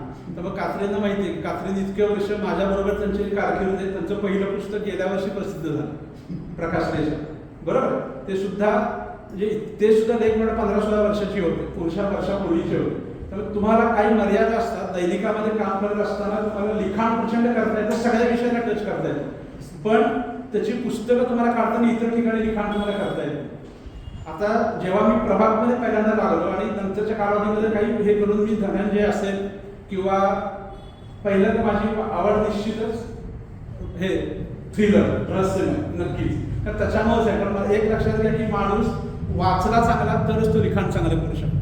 आणि आमचं स्वतःची लायब्ररी होती. मध्ये मी बाबांचा विषय वाढदिवसा दिवशी सांगितलं होतं. हॉटेल पण होतं आमचं आणि बाबांची लायब्ररी पण होती, जी आता राजवाडा परिसरामध्ये मंगळवारच्या रोडला जाताना एक रस्तांगृह असतं, नेहमी तिथे रस्तांगृह आहे. त्याच्या अलीकडे शिंदेचं किराणा स्टोअर होतं. त्या किराणा स्टोअरच्या बाहेर एका लाकडी पेटीमध्ये पुस्तकं ठेवायचे बाबा आणि तिथं संध्याकाळी ऑफिसमधनं आल्यावर लिबर्टी लायब्ररी नावाची लायब्ररी होती आणि तेव्हा लोक घ्यायची. आणि आता दिवाळीच्या आधी मला अजून आठवतं की दिवाळीच्या सुमारास ते कॅटलॉग यायचा अनेक प्रकाशनाचा, ती पुस्तकं घ्यायची आणि ते दिवाळी अंक यायचे. दिवाळी अंकासोबत ती खाकी कव्हर्स असायची आणि खाकी कव्हर आम्ही घालायचो आणि वडील आमचे त्या स्केच पेननं त्याच्यावर त्याचं नाव लिहायचं, आवाज किंवा मोहिनी किंवा लंबा अप्सरा अशी व्हायचं. हे होतं मला अजून आठवते. तर ती वाचायला ऑटोमॅटिक सवय लागली. त्याच्यामध्ये आवाज असेल किंवा ज्या गोष्टी दिवाळी अंक आता आपण सगळे लोकप्रिय म्हणतो तेव्हा सगळे होते, ते वाचायची सवय लागली. लक्षात बघा की 5-6 वर्ष लायब्ररी चालवली बाबांनी. परत जेव्हा बंद झालं म्हणजे बदली झाल्यात बाहेर गेले, लायब्ररी बंद पडली, त्यानंतर लोक पुस्तकं मागून वाचायला लागले. ती कुणी नेली, सगळी संपली. पण लायब्ररी सुरू असताना वर्गणी त्या खूप कमी होते. लायब्ररी बंद झाल्यावर उत्सुकता वाढली आणि सगळी पुस्तकं गेली. आज त्या लायब्ररीतलं एकही पुस्तक माझ्याकडे नाही. जे वडिलांनी जी जोपासली होती किंवा हे केली तर एकही पुस्तक नाही, ती सगळी कुणी नेली. पण त्या निमित्तानं ह्या सगळ्या गोष्टी झाल्या. आणि हे सगळं बघत असताना आम्ही जेव्हा अजोद आमचं उर्से म्हणजे उर्से टोल नाका माहिती आहे, तिथं अजोद आमचं पुणे जिल्ह्यात, तर तिथं जायचं आमच्या मामाला खूप वाचनाचा आनंद होतो. तर सगळ्या रहस्यमय कथा इंग्लिश मराठी सगळ्या आणायचं, तेव्हा तो वाचायचा. गुरुनाथ नाईक वगैरे सगळे जे होते, बाबूराव आधी गुरुनाथ नाईक, S.M. काशीकर, शरदचंद्र वाईक म्हणजे सातारचे आहे, हे सगळ्यांचे आपण वाचायचं. गुरुनाथ नाईक नंतर मी बोलणारच आहे की पेपरमध्ये काम करणाऱ्याच्या शैलीवर कशा मर्यादा पडतात. कात्री सुद्धा त्याला समज होती की आम्हाला कसं असते, आता सुद्धा माझ्याकडे स्मरणिकेचं संमेलनाची जबाबदारी, स्मरणिकेचं काम करायची जबाबदारी आहे. ज्यांनी पेपरमध्ये काम करणाऱ्यांचे जे लेख आहेत केले ते आटोपशीर इंट्रो काढलेला, हेडिंग काढलेलं, प्रत्येक पॅरेग्राफला सब हेडिंग दिलेला, अशा जे आमची सवय आहे की तुम्ही लेख आलात की तुम्हाला किती शब्द, हजार शब्दच असतील, एक शब्द जास्त नाही, एक शब्द कमी नाही. तुमची पेपरमध्ये काम करत असताना तुमच्या शैलीला मर्यादा येतातच. कारण कात्रे तर माहिती आहे त्यांना की आम्ही मृतदेह हा शब्द वापरतो, प्रेत शब्द वापरत नाही, बरोबर. मृतदेह, चालू हा शब्द आम्ही वापरत नाही, सुरू हा शब्द वापरतो.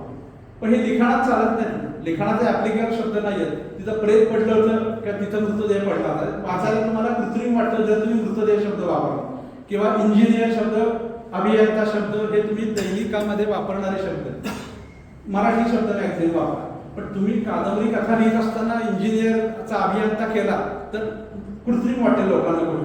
तर तुमच्या शैलीवर, पेपरमध्ये काम करत असताना तुमच्या शैलीवर निश्चितच मर्यादा आहेत. कमीत कमी शब्दात एक माझी आवडती कथा आहे. आवडती कथाचा लिखाणाचं मी बोलत असताना सकाळमध्ये सुद्धा नंतर मी सांगितले, सकाळमध्ये असताना मी दररोज एक स्तंभ लिहायचो. त्याच्यामध्ये आसपास काय घडतं कोल्हापूरचं सांगतो, इथं असताना पण लिहायचो. तर एकदा मी कोल्हापुरात पाण्याची टाके म्हणून भाग आहे तिकडे चाललो होते, तर सिग्नल आहे, सिग्नलला माझी स्कूटर थांबली होती. इकडं रेशनचं दुकान होतं डावीकडे, तिथं रांग होती, एक मुलगा, 2 मुलं, तिची आई रेशनच्या रांगेत उभे. इकडे एक 4 व्हीलर होती अतिशय आलिशान, त्या गाडीमध्ये पुढे नवरा बायको बसलेत, मागं 2 लहान मुलं श्रीमंत घराची, त्यांच्या हातात व्हिडिओ गेम्स. माझ्या डोक्यात पूर्णपणे कसं आलं बघा, ती मुलं जी रेशनच्या लाईनीत उभे असणारी मुलं आहेत आई बरोबर, त्यांचं लक्ष त्या गाडीत बसणाऱ्या मुलं जे खेळतात त्यांच्याकडे. त्या मुलांना बाहेरच्या याचं भान नाही, त्यांना रेशनची रांग आहे किंवा काय आहे याचं काही भान नाही. आणि ते बघितल्यावर माझ्या डोक्यात हा विषय लेखाचा होऊ शकतो. आणि मग तो फरक मी मांडला, जो सकाळमधलं माझं स्तंभलेखन होतं त्याच्यामध्ये तो विषय मांडला. विरोधाभास जेव्हा आपण मांडतो ना तेव्हा लोकांना आवडतं की इकडं यांचं जग वेगळं आहे, त्यांना रेषांची पडलेली, यांना काय नाही व्हिडिओ गेम आणि गाडीमध्ये आहे, त्यांना बाहेरचं जग माहीतच नाही, ते काचेच्या बाहेर बघतच नाही. आणि माझ्या समोर घडलेलं, माझी स्कूटर इकडे, इकडे रेशन दुकान आहे, इकडे ती गाडी, याच्यात मध्ये मी सगळं बघितलेलं होतं. किंवा ATM मध्ये, IDBIच्या ATM मध्ये कोल्हापूरला गेलो मी खडी कॉर्नरला, तिथं एक गार्ड होता आणि गार्ड MPSCचं पुस्तक वाचत बसला. त्याच्यावर मी लिहिलं की गार्ड आहे म्हणजे त्याला नक्की MPSC पास करायचे, आणि ते वाचून तो अर्थात MPSC स्टुडंट असल्यामुळे पेपर वाचत होता, तो वाचून सकाळच्या ऑफिसमध्ये आला. तुम्ही माझ्यावरच लिहिले मला माहिती आहे, पण असे खूप आहेत की जे असे गार्ड म्हणून काम करतायत आणि ते खूप चांगले तुम्ही लिहिलेलं, आणि हे निश्चितच मी इतरांना पण सांगेन. म्हणजे आसपास ज्या आपल्या घटना घडत असतात त्याच्यावर मॅक्झिमम आपण करतो. सातारामध्ये मी असताना विषय गाजला होता, एका महिला पोलीस अधिकाऱ्यानेच एका मुलीला मारहाण केली होती, आठवत असेल तुला, जी तर कोयना परिसरातच घडली होती. तर तेव्हा सुद्धा मी लिहिलं होतं की जेव्हा ही मारहाण घडत होती तेव्हा आसपास इतर किती गुन्हे घडत होते. कोयनाच्या परिसर, कुठं जुगार अड्डा होता, कुठं मटका पडत असेल, कुठं कोणा मारहाण असेल, कोण चोरी करत असेल, त्याकडे सगळीकडे दुर्लक्ष. एका लहान मुलीवर मात्र अत्याचार पोलीस कसे करतात या संदर्भात तो विषय लिहिला होता. प्रसन्न नावाची SP होती, त्यांनी त्याची दखल घेतली होती. म्हणजे पेपरमध्ये लिखाण करत असताना तुम्हाला आसपास काय घडतं याच्यावर मॅक्झिमम प्रासंगिक लिखाण असतं. प्रासंगिक लिखाणाच्या माध्यमातूनच तुम्हाला जावं लागतं, आणि नंतर जेव्हा जेव्हा मी लिखाण केलं ते असं प्रासंगिक होतं. अर्थात ही जर सगळी पुस्तकं एकत्र केली तर निश्चितच विषय अपडेट करून आपल्याला एकत्र करता येईल, अपडेट करून करता येईल. पण मी स्पष्ट कबूल करतो, मी काही प्रमाणात आळशी आहे, कारण माझे डिस्ट्रॅक्शन्स खूप आहेत. आज मॅच नाही आहे, सुदैव आहे तुमचं आणि माझं, नाही तर मी नकोच म्हटलं असतं. कारण मॅच ज्या दिवशी असेल तर TV समोरनं मी हालतच नाही, हे पहिलं. जर चित्रपट चांगला लागला असेल चित्रपट बघेन, वेब सिरीज चांगली असेल तर वेब सिरीज बघेन, पुस्तक चांगलं असेल तर पुस्तक बघेन, वाचणार. मग त्याच्यामध्ये बाकीचं आमची मिसेस तर सारखी म्हणते तुम्ही काहीतरी वेगळं काहीतरी करा की सारखं हेच का, ती अनेक वेळा सांगते. पण जेव्हा तुम्हाला एवढ्या सगळ्या गोष्टीमध्ये असतं तेव्हा मग तुम्हाला रट्टा मारून बसावं लागतं लिखाणासाठी. तो स्वभाव नाही किंवा एकत्र करायचे, तेव्हा असं शक्यता अशी असेल की होऊ शकतं तसं की एवढं लिखाण असून सुद्धा पुस्तक स्वरूपात का आलं नाही. पण माझे काही निश्चितच काही उद्दिष्ट आहे. आता एक माझं उद्दिष्ट असं आहे की कदाचित 2-3 वर्षात कधी ते प्रसिद्ध होईल, उपलब्ध होईल, की नवरस मला आकर्षित करतात नाही. तर माझ्याकडं नवरसांच्या कथा आहेत. म्हणजे मी ज्या माझ्या 60-61 कथा आतापर्यंत प्रसिद्ध झाल्या त्या जर मी शोधल्या तर प्रत्येक रसाची एक कथा, मग शृंगार रस असेल, रौद्र रस असेल, भीषण रस असेल, सगळ्या रसाची एक एक कथा आहे. तर मला ते नवरस कथा नावाचं पुस्तक प्रकाशित करायचं की नवरस कथा, आणि एक 10वी कथा तिथे अशी असणार आहे की त्या कथेमध्ये सगळे रस एकदम असतात. 9 रस सगळे एकाच कथेमध्ये असतात. जसं संजीव कुमारचा चित्रपट होता ना नये दिन नयेगा, त्यामध्ये सगळे रस एका चित्रपटात होते, तसे ते करायचे. 9 कथा अशा आणि या पद्धतीने. किंवा इतके वर्ष इतक्या पेपर्समध्ये काम केल्यावर अनुभव तर प्रचंड आहे.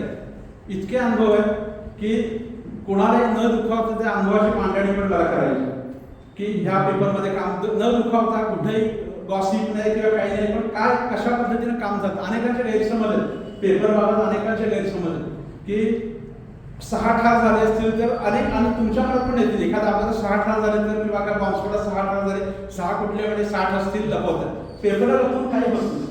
जे तुम्हाला नक्की आहे तेवढंच तुम्ही आपल्या समोर मागता. अशा अनेक गोष्टी असतात की तुम्हाला कळत नाही. त्यामुळे पेपरच्या संदर्भातल्या ज्या आहेत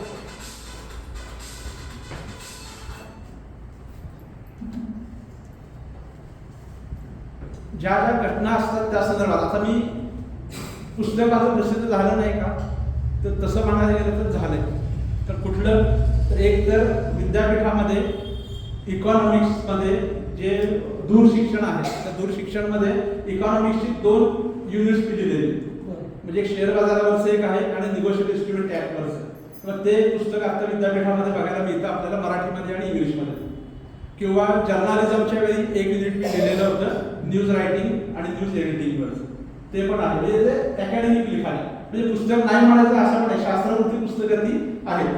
किंवा लॉ कॉलेजमध्ये असताना लॉ कॉलेजनं पुण्यामध्ये एक सेमिनार घेतले होते. त्या सेमिनारचे पुस्तक प्रसिद्ध झालं, ज्याच्यामध्ये मी हनुमंतराव गायकवाड BBG ग्रुपचे यांच्यावर एक 40 पानी लेख आहे, तो पूर्ण त्याच्यामध्ये आहे. त्याच्यामध्ये 15 डिफरंट महाराष्ट्रातल्या पुरुष पर्सनॅलिटी.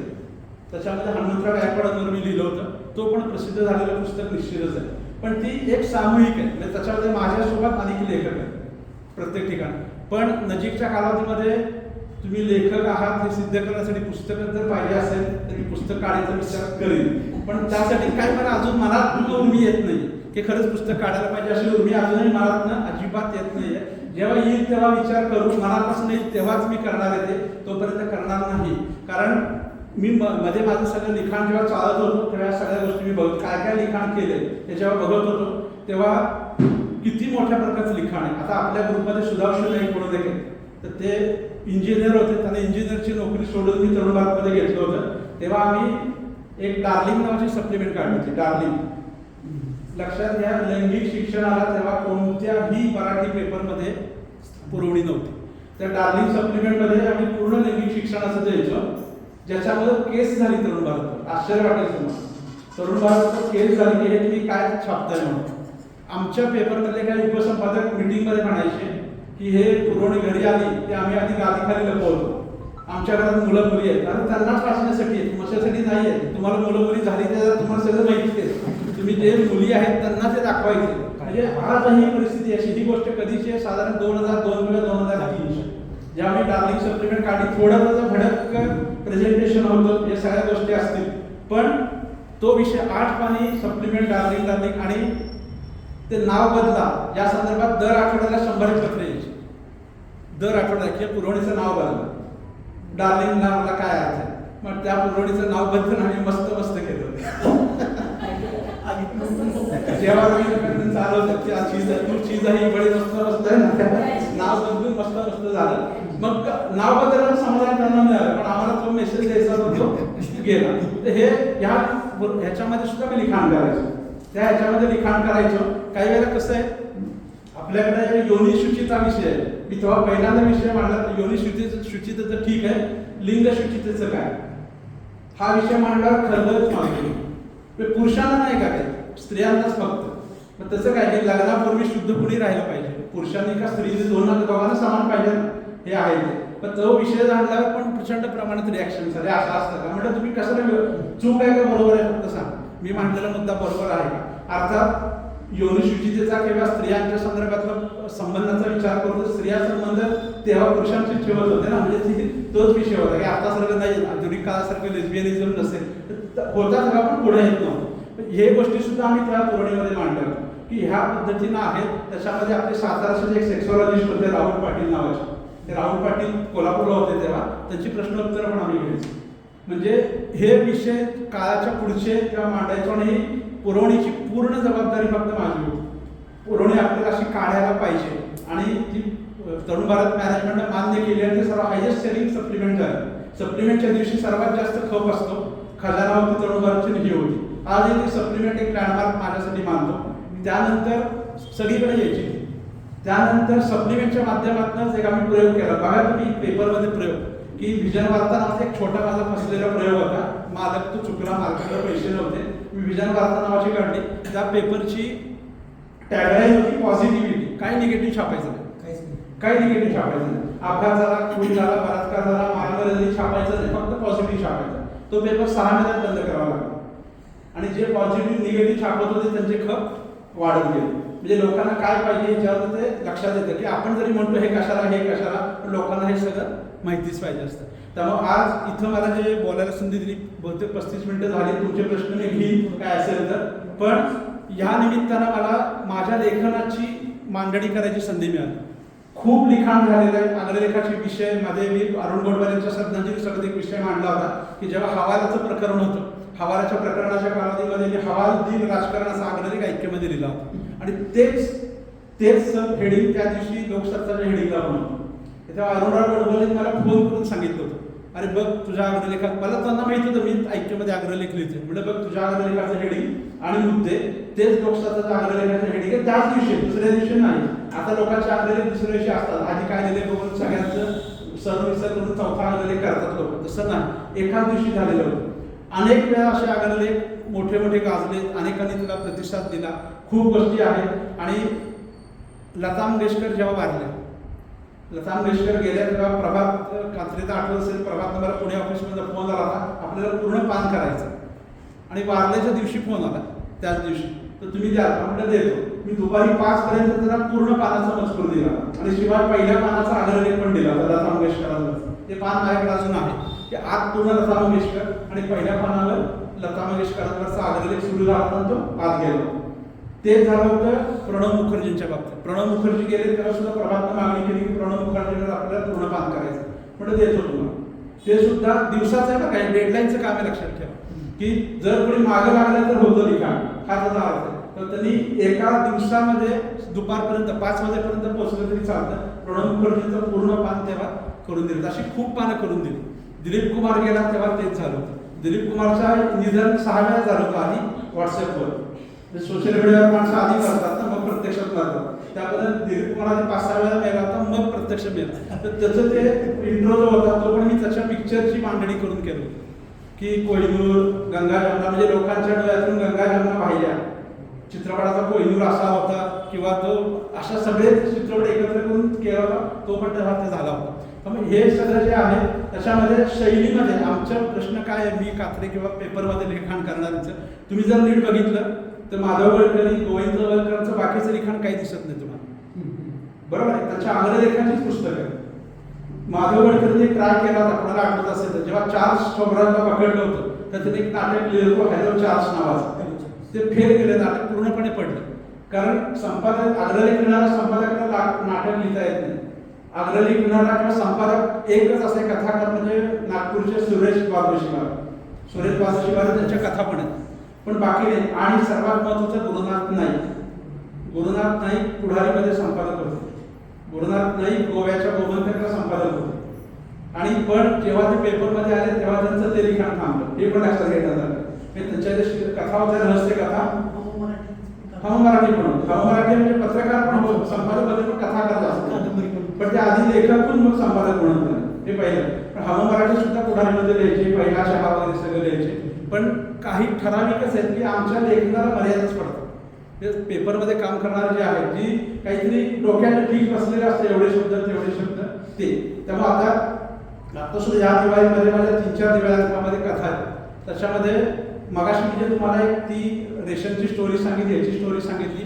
एक फक्त माझ्या कथेचा जर सांगतो आणि थांबतो की एक कथा मला कशी सुचली. तर एकदा कोल्हापूरवरून मी मिरजेला चाललो होतो आणि मिरजेला चालले असताना गाडीत थांबलो.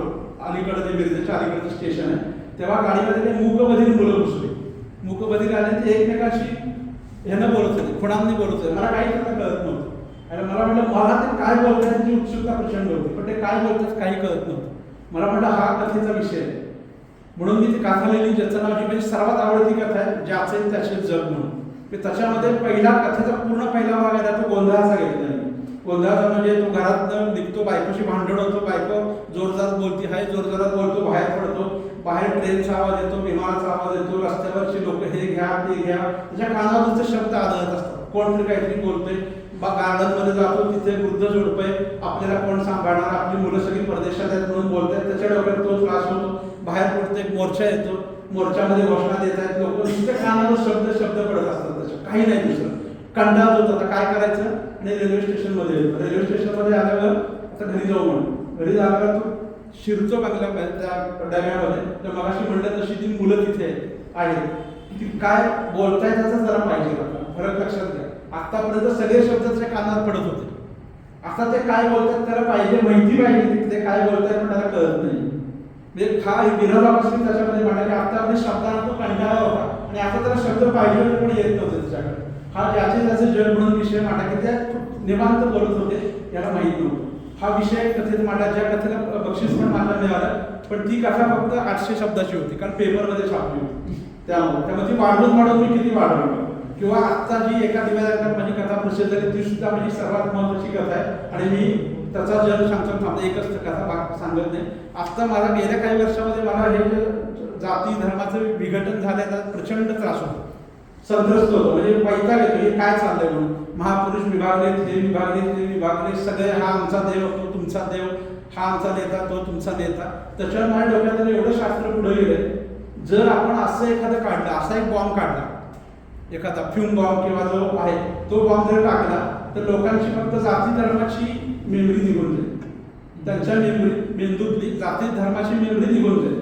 आणि ती कथा मी तशी लिहिली, ज्याचं नाव दिलं होतं आपण सारे टार्झन. टार्झन का? तर टार्झनला जाती धर्म नाहीये. तो जंगलात आहे, त्याला बोलता येत नाही, काहीच करता येत नाही. आसपास जनावर आहेत, जनावरांची भाषा त्याला येते, पण माणसाची भाषा येते, त्याला कुठले धर्म नाही, कुठली जात नाही. किंवा आपण सारे टार्झन म्हणून त्याप्रमाणे तो प्रयोग केला जातो. सगळं जग सुखी होतो, तो टाकला जातो. सगळ्यांच्या डोक्यात नवे फ्यूम जातात, ते वायू जातो. टार्झन वायूचं नाव दिलं होतं मी. आणि सगळे जाती धर्म, बाकी सगळे राहतात त्यांच्या डोक्यात. फक्त माझी जात कुठली, माझा धर्म कुठला, सगळं विसरलं जातं. त्यानंतर पण कथा मी संपवली कशी ती, मी तरी सुद्धा जो शास्त्रज्ञ असतो, हिरो माझा, तो म्हणतो कधी काही लोकांना आठवायला पाहिजे ना की सगळ्यांचं जाती धर्म गेलं तर काय. म्हणजे त्याची जी टीम असते 1000 लोकांची, त्यांना मात्र सगळं आठवत असताना अँटीडोट दिलेला असतो. पण मी सुरुवात तसा शेवट असा केला की त्या 2 जाती निर्माण झाल्याच, ज्यांना सगळं आठवत होतं आणि ज्यांना काहीच आठवत नव्हतं. म्हणजे जात येणार जी आहे ती जात, कुठली ना कुठली जात ती मी कायम राहणारच आहे. ती माझी एक आवडती कथा होती. अशा नेहमी ओ हेनरी नावाचा इंग्लिश लेखक आहे, त्याचं जे शेवटी काहीतरी एक ट्विस्ट आहे, त्या ट्विस्ट पद्धतीने लिखाण करायची माझी पूर्वीपासून पद्धत आहे. सगळ्या माझ्या कथा आहेत त्या पद्धतीच्या आहेत. आज मला इथं बोलायला संधी दिली, 5 मिनिटं जास्तच घेतली. तुमच्या कोणाच्या काही प्रश्न शंका असतील तर. Yes sir. माझे 2 प्रश्न आहेत. म्हणजे एक प्रश्न सचिन प्रभुणे आपल्या दोघांचे कॉमन मित्र त्यांनी विचारलेले आहेत. थोडासा नाजूक प्रश्न आहे की तुमच्यासारख्या म्हणजे सगळ्या पत्रकारांच्या बद्दल आदर ठेवू ना, म्हणजे नंतर ट्रोलिंग सुरू व्हायचं. तुमच्यासारख्या निष्पृह पत्रकाराचं सध्याच्या घडीला स्थान काय, हा एक प्रश्न. आणि पुढचा पण लगेच विचारून ठेवतो की इतके तुम्ही अग्रलेख लिहिले, सगळ्या प्रतिष्ठित वृत्तपत्रात काम केलं, प्रत्येक वृत्तपत्राचं एक धोरण असतं, तर अग्रलेख लिहिताना तुम्हाला काही दडपण आलं का की बा अशा पद्धतीने अग्रलेख लिहा आणि काही पॉलिसी मॅटरमध्ये असं लिहू नका? एवढे 2 प्रश्न. बरोबर आहे. निस्पृह हा भाग नाही राहिला आता. म्हणजे निस्पृह तुम्ही म्हणतात पहिला जो विषय आहे, निस्पृह पत्र खात्री पण मान्य करते, कारण आता पेपर हा प्रॉडक्ट झाला. खरं पूर्वी पण होतं, आपल्याला आत्ता वाटतं, पण बाळशास्त्री जांभेकरांचा पहिला पेपर जर आपण काढून बघितला, त्याच्यावर पण पहिल्याच अंकात जाहिरात आहे. पहिल्या पानावर जाहिरात. तर जाहिरातीच विषयात चित्रपट आहे, कुठलाही पेपर निघत नाही. आणि नाही आता म्हणजे आता पत्रकार म्हणण्यापेक्षा टाइम्स ऑफ इंडियानंच काही वर्षापूर्वी जाहीर केलं होतं, we don't want editors, we want managers. Managers काय करतात, पेपर सगळे मॅनेज करायचं. मॅनेज म्हणजे त्याच्यामध्ये काय, तुमचं टार्गेट्स आहेत जाहिरातीची, तुमची टार्गेट्स आहेत सर्क्युलेशनची, ती तुम्हाला पूर्ण करायची. आणि पेपर आम्ही नेहमी मॅगझिन ह्याच्यामध्ये सांगायचो वार्ताहरांच्या मीटिंगमध्ये की पेपरचा चेहरा हा संपादक विभाग असतो, चेहरा बरोबर आहे, पण पोट आहे ते जाहिरात विभाग आहे आणि पाय आहेत ते सर्क्युलेशन विभाग आहे. तर तुमचं पाय जर चालायचे असतील किंवा तुमचा चेहरा चांगला दिसायचा असेल तर पोट चांगलं पाहिजे शास्त्रीय दृष्ट्या, बरोबर आहे. पोट चांगला असेल, तुम्ही भाडवत पहा, पोट चांगला असेल, चेहरा पण चांगला दिसणार आहे. म्हणजे ॲडव्हर्टाईज शिवाय पर्याय नाही, जाहिरातीशिवाय पेपरला पर्याय नाही. हे कित्येक वर्षापूर्वी सिद्ध झालेलं आहे. आणि अर्थात त्याच्यावर ऑटोमॅटिकल निस्पृहतेवर परिणाम होतो. आता तर वृत्तपत्र राजकीय नेत्यांचीच आहेत ना, म्हणजे राजकीय पक्षांचीच आहेत. शिवसेनेच्या सामन्यामध्ये एकनाथ शिंदेचा शब्द पण येत नाही ना, आपल्याला बघायला मिळत नाही. ते त्यांचा पेपर आहे, त्यांचं मुखपत्र आहे. पूर्वी एकत्र सामन्याच होतं, बरोबर आहे. आता विभागणी झाल्यावर तुम्हाला एकनाथ शिंदेच्या जाहिराती सामन्यामध्ये दिसणारच नाही. हे चालतं. त्यामुळे निष्पृहपणा जो आपण म्हणतो, आपल्याला जो अपेक्षित निष्पृहपणा आहे तो ऑटोमॅटिक या मार्केट कंडिशन्समध्ये थांबलेला. कुणालाच कोणत्याही प्रकार हा निष्पृहपणा तुम्हाला वाहिन्यांवर पण दिसत नाही. पूर्वी आम्ही लिहायचो, म्हणजे ऐक्यमध्ये असताना किंवा कात्रींना माहिती आहे त्या कालावधीमध्ये कुठलंही दडपण नसायचं जाहिरात विभागाचं, काही लिहा नाही. पण आज आश्चर्य असं असतंय की मी कोल्हापूरला असताना, ही गेल्या 20-25 वर्षाची गोष्ट आहे, एक बातमी आली होती काहीतरी, तर त्या वार्ताहराचा फोन आला की तुम्ही ती बातमी घेऊ नका, कारण आपण जे सगळे कार्यक्रम करतो आपण ते त्यांच्या याच्यामध्ये करतो, वास्तूमध्ये करतो, तर बातमी घेऊ नका. उदाहरणार्थ आम्ही दीपलक्ष्मीमध्ये सगळे कार्यक्रम करतो, तर दीपलक्ष्मीच्या विरोधात ती बातमी नाही छापायची. शिरीष शिंदे तसे म्हणणार नाहीत, पण जर काय आलं तर या अर्थाने की तुम्हाला थोडंफार त्याच्यावर मर्यादा पडतातच. दुसरा प्रश्न काय होता? व्यवस्थापनाचं दडपण कधी आहे. अग्रलेखावर निश्चितच पॉलिसीच ठरते तुमची. अग्रलेखाची पॉलिसी, एका दैनिकाची पॉलिसी अशी आहे की तुम्ही मोहन भागवत, मोदी, देवेंद्र फडणवीसवर टीका करायची नाही. सोनिया गांधीवर करायची नाही, राहुल गांधीवर करायची नाही, पण त्याच्या पक्षावर करा.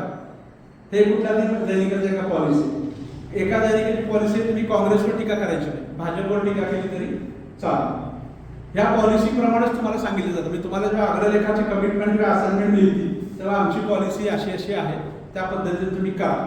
आणि तुम्ही बघितलं असेल की खरं मांडतच नाही कोण, खरं कोणीच मांडत नाही, की तुमची पॉलिसीप्रमाणेच तुम्हाला जावं लागतं. एकच गोष्ट असेल, म्हणजे समजा विजय मागच्या वर्षी विधानसभा निवडणुकीत विजय झाला तर भाजपच्या मुखपत्रात प्रचंड विजयच आहे आणि इकडं विरोधकांच्या याच्यामध्ये त्या विजयाचं वेगळं विश्लेषण असणार आहे. त्यामुळे निश्चितच पॉलिसीप्रमाणे तुमचे सगळंच ठरतं, पॉलिसीप्रमाणे सगळंच ठरतं. त्यामुळं अग्रलेखा आधी दुसरा त्याला मुद्दा आहे की अग्रलेखाचा रीडर 1% आहे, 1%. ते सुद्धा मी जास्त सांगतो, 0.5% असेल. त्यामुळे आज अग्रलेख असूच नाही अशी हा अशी भूमिका त्या पण जाहिरात बरोबर आहे. मी एका दैनिकात असताना मीटिंग मध्ये झालं ते आपण पारायण होते, त्याच्यात एकही जाहिरात नसती. जाहिराती घ्या की अग्रलेखाच्या पानावर जाहिराती येतील काही दिवसात, ही परिस्थिती आहे. एवढंच महाराष्ट्रामध्ये तरी एवढंच आहे. हो तेवढंच कारण कोण वाचतच नाही. 100% रीडरशिप तुम्हाला क्राईमच्या बातम्यांना, 100% क्राईम. म्हणजे पहिल्यांदा तुम्हाला वाटतं आपल्याला आपण एखाद्या घरात 100 वाचक असतील तर त्या पेपरमध्ये सगळ्या बातम्या वापरणारे ते क्राईमवाले. सर्वात कमी रीडरशिप एज्युकेशनल बातम्यांसाठी आपापल्या. समजा शाळेची बातमी ती लोक वाचतील फक्त, त्यांच्या शाळेला पुरस्कार मिळाला तेवढं पुरत आहे. त्यामुळे अनेक दैनिकांमध्ये आता नुरकर मॅडम डॉक्टरांचा सत्कार झाला, ही बातमी प्रसिद्ध झाली. आता छापत नाहीत लोक, तुम्हाला माहिती आहे छापत नाही की ते जाहिरात देत आहे का तुम्ही, जाहिरात आहे, आम्ही त्याला का फुकट मोठं करू, हे पण आता सुरू झालं. त्यामुळे या अर्थात आणि जर अशी कोणी बातमी छापलीच नाही, एका दैनिकाचा तो कोल्हापूरच्या, ते त्याची किती कॉलम सेंटीमीटर आहे प्रमाणे त्याला बिल पाठवायचं. बिल तू ही फुकट बातमी छापली, तुझी बिल आता तुझ्या पगारातनं भरून दे, ती फॅक्ट आहे. तेव्हा अर्थात ही पॉलिसी निश्चितच आहे. अजून कोणाला काही शंका? तुमचे असे जेव्हा तुम्ही एका ह्याच्यातून दुसऱ्या ह्याच्यात जाता वृत्तपत्रात वेगळी पॉलिसी असते, हो, मग त्याच्यात तुमची मानसिक त्रास काय होतो का तुम्हाला? मानसिक त्रास नाही शक्यतो होतो. कारण एक तर तेव्हा जाताना आम्ही वृत्तपत्रातल्या खालच्या कर्मचाऱ्यांना पण सांगतो की आमच्याकडे असं होतं असं कधी म्हणायचं नाही. सवय काय लोकांना, समजा मी ऐक्यबद्दल तरुणभारतमध्ये गेलो तर तिथं जर मी सांगितलं ऐक्यमध्ये असं असतं तुमचं चुकीचं आहे तर त्यांना आवडणार नाही. तुम्ही जेव्हा नवीन एखादी बदलता तेव्हा तुम्हाला ते बघावंच लागतं. तुम्ही पण बघा की एखादी नोकरी समजा IT इंजिनियर आहे, IT इंजिनियर आहे, तर इन्फोसिस बदलून तो TCS ला गेला तर धोरणं त्याची माहिती आहे त्याला की त्या धोरणाप्रमाणे आपल्याला मॅच करायचं. पण मानसिकता खरं आम्ही ज्या काळात काम केलं त्या पत्रकाराची मानसिकतेला कुठलाच त्याला गंड नव्हता किंवा कुठलाच प्रभाव नव्हता. आम्ही निस्पृह म्हणण्यापेक्षा कुठल्याच पक्षाचे नव्हतो. त्यामुळे आम्ही ज्या दैनिकात जाऊ तो पक्ष आमचा, ज्या पद्धतीने आमचं जे काम होतं तर तुम्ही सांगताय तर आम्ही ते करतो. आम्हाला कुठल्याही प्रकारे बाकीचं काही लिखाण करायचं नाही. मानसिकतेला थोडा फरक पडतो कारण मॅनेजमेंटला आता मी जेव्हा ऐक्यला होतो त्या ऐक्यमध्ये रात्रबाईचं काम करायचं. रात्रबाईचं काम केल्यावर सकाळी अग्रलेख लिहायचा आणि शिवाय शनिवार रविवारच्या 2 सप्लिमेंटचं संपादन करायचं. आता जेव्हा मी ऐक्य सोडून बेळगाव तरुणभारतला गेलो मला वाटलं इथं पण तेवढं काम असेल का, तिथं या प्रत्येकाचं डिपार्टमेंट वेगळं होतं. अग्रलेख लिहिणारं वेगळं होतं, शनिवार रविवार सप्लिमेंटचं वेगळं होतं, हे दैनिकाचं काम करणारं वेगळं होतं. तो बदल फक्त वेगळा आपल्याला असतो. किंवा तुम्ही लोकमतमध्ये गेला तर तसंच आहे. सर्वात महत्त्वाचं लक्षात ठेवा आता AI टेक्नॉलॉजी पण आता या क्षेत्रामध्ये आली आहे. म्हणजे निस्पृहतेपेक्षा किंवा राजकीय दबावापेक्षा सुद्धा AI खूप परिणामकारक ठरणार. मी मध्ये कापलेला सांगितलं होतं मराठी की एका दैनिकामध्ये आता AI टेक्नॉलॉजी अशा प्रकारे वापरली जाते की आम्ही जेव्हा बातमी करतो एखादी त्या बातमीची बरोबर आहे का बघण्यासाठी 5W आणि 1H असतो. 5W म्हणजे ज्याला आपण 5 वाईफ्स आणि 1 हजबंड असं म्हणजे म्हणतो की व्हाय व्हेअर व्हेन वगैरे आणि 1 हाऊ, की प्रत्येक बातमीमध्ये या 6 प्रश्नांची उत्तर मिळाली पाहिजे. असं ते AI टेक्नॉलॉजीमध्ये दैनिकांमध्ये ती बातमी त्या AI ला सोडली जाते आणि AI सांगतं तुम्हाला या बातमीमध्ये W नाहीये, व्हेअर नाहीये ते घाला, या बातमीमध्ये H नाहीये, हाऊ नाहीये तो घाला, किंवा ही बातमी एकतर्फी आहे तुम्ही दुसरी बाजू घ्या. ते तुम्हाला AI आता सांगायला लागतं. ते पुढचं म्हणजे आतापर्यंत जो उपसंपादक किंवा संपादक करायचे ते काम आता AI करायला लागलं. पण AI ला काही पक्ष नाही कुठला, त्याला जे फिडिंग दिलं असेल तेच तो करणार. या अर्थ नाही की मानसिकता जर बदलली थोडंफार आपल्याला वाटतं पूर्वीच बरं होतं असं वाटतं आपल्याला. पण तुम्ही मॅच कसं करता नाही, कारण मी 8 दैनिकं झाली माझी आणि 8ही दैनिकात काम करणारे लोक माझे मित्र आहेत आज. म्हणजे तेव्हाचे माझे बॉस असतील किंवा मी ज्यांना इंटरव्ह्यू घेऊन समोर आहेत ते पुढे काम करतायत ते सगळे आजही मित्र आहेत. कारण आपण कसं वागतो त्याच्यावरच आहे. आमच्याकडे तसं होतं. मी नवीन लोकांना पण सांगतो, तुमच्या जुन्या दैनिकाचं विसरून जा. नव्या दैनिकात तुम्हाला जे आहे धोरण स्वीकारा आणि मॅच व्हा, या पद्धतीनं करावं लागतं. कारण अनेक गोष्टी असतात. सकाळ पुढारी जेव्हा फरक पडतो की पुढारीमध्ये कोल्हापूरला आमच्या मीटिंगमध्ये सकाळमध्ये असताना म्हणायचं की पुढे 31 क्राईमची बातमी पुढारीमध्ये वाचताना समाधान मिळतं, सकाळमध्ये समाधान मिळत नाही. मग सकाळने पॉलिसी बदलली की आपण सगळे भडक करायचं म्हणलं आणि सकाळनं तेव्हा कोल्हापूर एडिशन सांगतो पूर्ण भडक झालं. पहिल्या पानावर काळ्या हेडिंगची बातमी, सगळ्या क्राईमच्या बातम्या. पण फरक वाढला का? नाही. लोक म्हणले आम्ही ओरिजिनलच घेऊ, नाही कॉपी आहे. हा पण विषय असतो. जो ओरिजिनलच्या चांगलं देते क्राईमच्या बातम्या आम्ही तेच घेऊ, आम्ही हे कशाला घेऊ. मग लक्षात आल्यावर त्यांनी स्मूथ झाले. पण ह्या गोष्टी दैनिकात असतात. तुम्हाला मानसिक त्रास थोडाफार होतो, फक्त समजून घेण्यासाठी, वातावरण समजून घेण्यासाठी, नंतर तुम्हाला फ्लोबरोबर जावं लागतं. सकाळमध्ये असताना कात्री साहेबांनी सरकारनामा नावाचं मला लिहायला परवानगी दिली होती पत्रिका. तसंच तुम्ही असताना पॉपकॉर्नर नावाचं सदर लिहिलं. तर असं काही वेळा झालंय का की तुमच्याकडेच काम करणारा मुख्य बातमीदार उपसंपादक हा खूप प्रतिभाशाली आहे, परंतु त्यांना त्यात लेखन करायचं नाही, त्यामुळं ती धोरणाने तुमच्यात थोडा मानसिक क्लेश झाला तुम्हाला? खूप वेळा असं होतं. म्हणजे आपण एखादा पत्रकार असेल, वार्ताहर असेल, तुमच्या दैनिकासाठी काम करतोय, पण त्याला बाहेर असंच म्हणतात ना, बाहेर लिहायला वर्तमानपत्रातच सदर चालवायचं. हा होतंय. खूप वेळा तसं होतं, कारण आपल्याला त्याची प्रतिभा माहिती आहे, पण जे हिरवा कंदील देणारे वरचे काही लोक असतात त्यांना माहिती नाही आपल्याच माणसाला कशाला हे करतात, बाहेरची लोक घ्या असं अनेकदा होतं. खूप चांगलं लिखाण करणारे आपल्या सभोवताली असतात आणि आम्ही त्याच लोकांना खरं, मी सुद्धा त्याच लोकांना मोठे केलं, त्याच लोकांना लिहायला परवानगी दिली, त्यांनीच लिहावं. म्हणजे जे प्रूफ रिडर म्हणून काम करत होते असे किमान 8 उपसंपादक विविध दैनिकामध्ये की ज्यांना मी प्रूफ रिडरचं उपसंपादक केलं. जे प्रूफ रिडिंग मध्ये आज सकाळमध्ये पण आहेत, आताच्या सकाळमध्ये इथं पण आहेत किंवा कोल्हापूर पुढारीमध्ये अनेक ठिकाणी जे प्रूफ रिडिंगचं काम म्हणजे खरं सर्वात क्वालिटी कंट्रोलचं काम आहे. त्यांना जास्त नॉलेज आहे खरं, जास्त चांगलं, पण ते उपसंपादक कधी चांगले होऊ शकतात. पण नाही, ते प्रूफ रिडर उपसंपादक असावे. पण मी त्यांची परीक्षा घेतली, लोकमतमध्ये असताना अशा लोकांची परीक्षा घेतली आणि उपसंपादक म्हणून त्यांना केले. आज असे अनेक आहेत की जे उपसंपादक म्हणून काम करतात. विश्वास तुमच्या दोघांचा विश्वास. मी वयाच्या 25 त्या सुरू केलं. हो. आज तुमच्या वयातनं जर का 35 वर्ष वजा केली आणि पुन्हा तुम्हाला ऑप्शन दिला, तुम्ही वर्तमानपत्राचा संपादक होणं आवडेल तुम्हाला का वर्तमानपत्राचा मालक होणं? माझ्याकडनं मुलीच आवडतात. संपादक व्हायला निश्चितच आवडेल, नक्कीच आवडेल.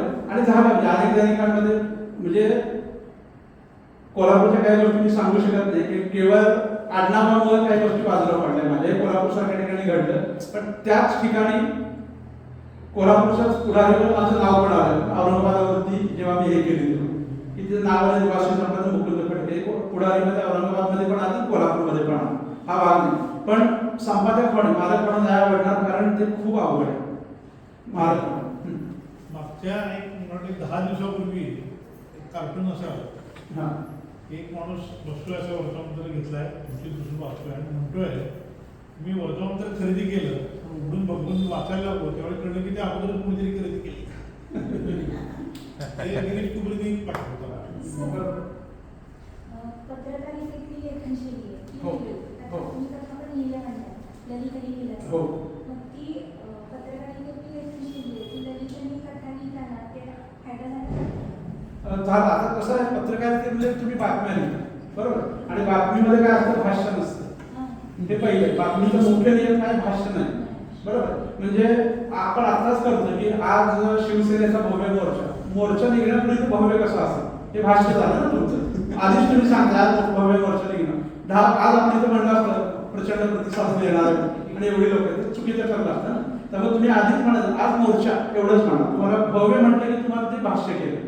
त्यामुळे बातमीमध्ये तुम्ही भाष्य नाही करत. बात पाहिजे पण मी नको. हा, बात पाहिजे पण मी नको बातमीमध्ये, पण लेखामध्ये तुम्हाला भाष्य करता येईल.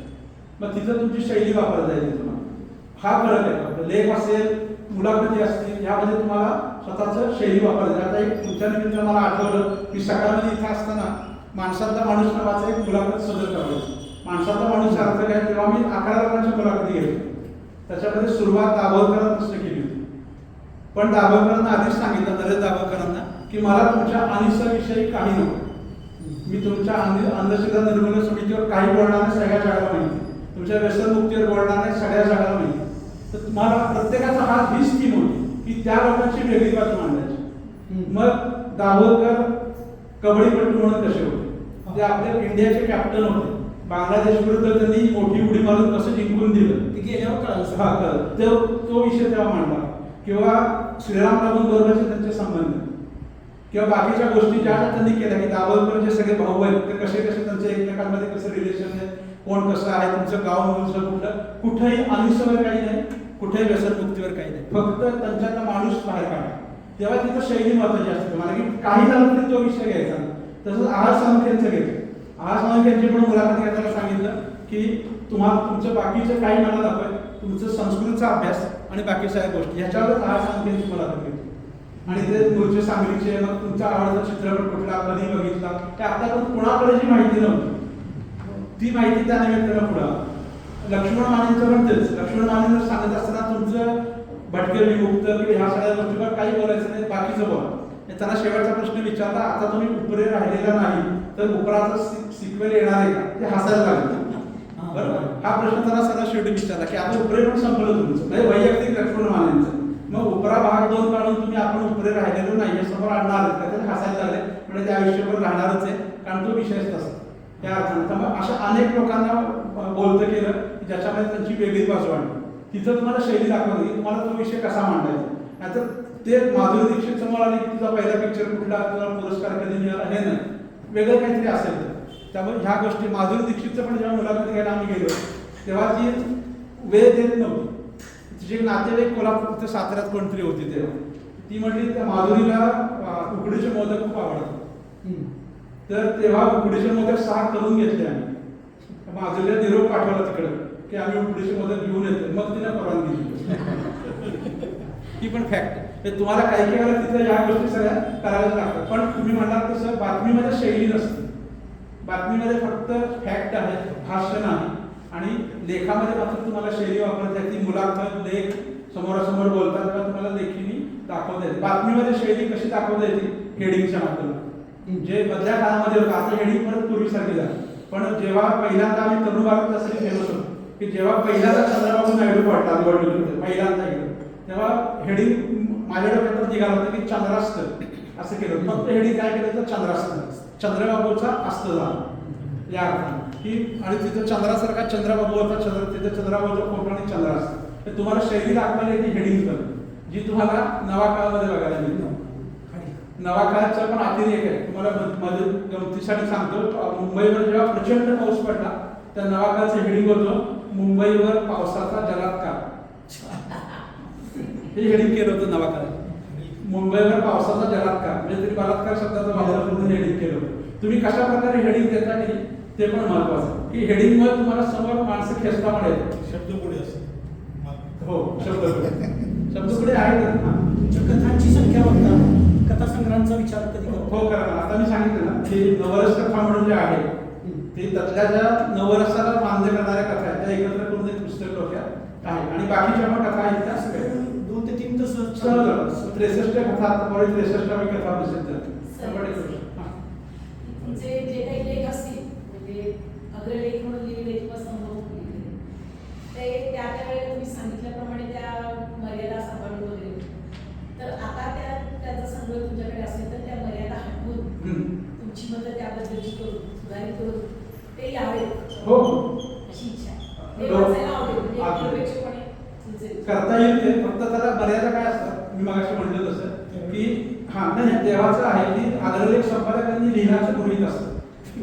बरोबर, त्यामुळं पेपरवर ज्याचं नाव आहे, आता माझं जेव्हा ऐकलं नाव आलं तेव्हा मी म्हणू शकतो ते आणि त्याचं अग्रलेख माझे नाही, अग्रलेखाला नसतं. पण संपादकाचं नाव आहे ना, तो अग्रलेख लिहितो असं एक जगन्मान्य सत्य आहे, जे अर्धसत्य पण पूर्ण सत्य पण नाही. तर ते आहे. काही जे आहे की मी मृत्यूलेख खूप लिहिले त्याचं करता येईल. म्हणजे दिलीप कुमार आहे, लता मंगेशकर आहे, अनेक लोकांनी मृत्यूलेख लिहिले त्या निमित्तानं ते करता येईल किंवा वेगळ्या काहीतरी स्टोरीज केल्या ते निश्चितच करता येईल. आहेत माझ्याकडे सगळे सुदैवाने सगळे जे सॉफ्ट कॉपीमध्ये आहेत ते एकत्र करता येईल का अपडेट करू. हां त्यांच्याच प्रश्नाला अनुसरून थोडंसं तुम्ही जेव्हा वर्तमानपत्रात लिहिता तेव्हा प्रासंगिक असतं, त्या विद्यापीठ असतं. आता जेव्हा पुस्तक येईल त्यावेळेला तुमच्या मनातली खळबळ तीन-चार तेच आणि चिंतनशील असं येऊ शकतं निश्चितच येऊ शकतं. यावं अशी इच्छा आहे आणि गर्वाचा कारण खरं जे आहे ते एखादी गोष्ट दैनिकात असताना आपल्याला मर्यादा पडतात. ज्या गोष्टी आहेत त्या दैनिक याच्याप्रमाणे, पण ते जर पुस्तक रूपात करायचं असेल किंवा तोच विषय मी परत सेपरेट म्हणून सुद्धा मांडू शकतो.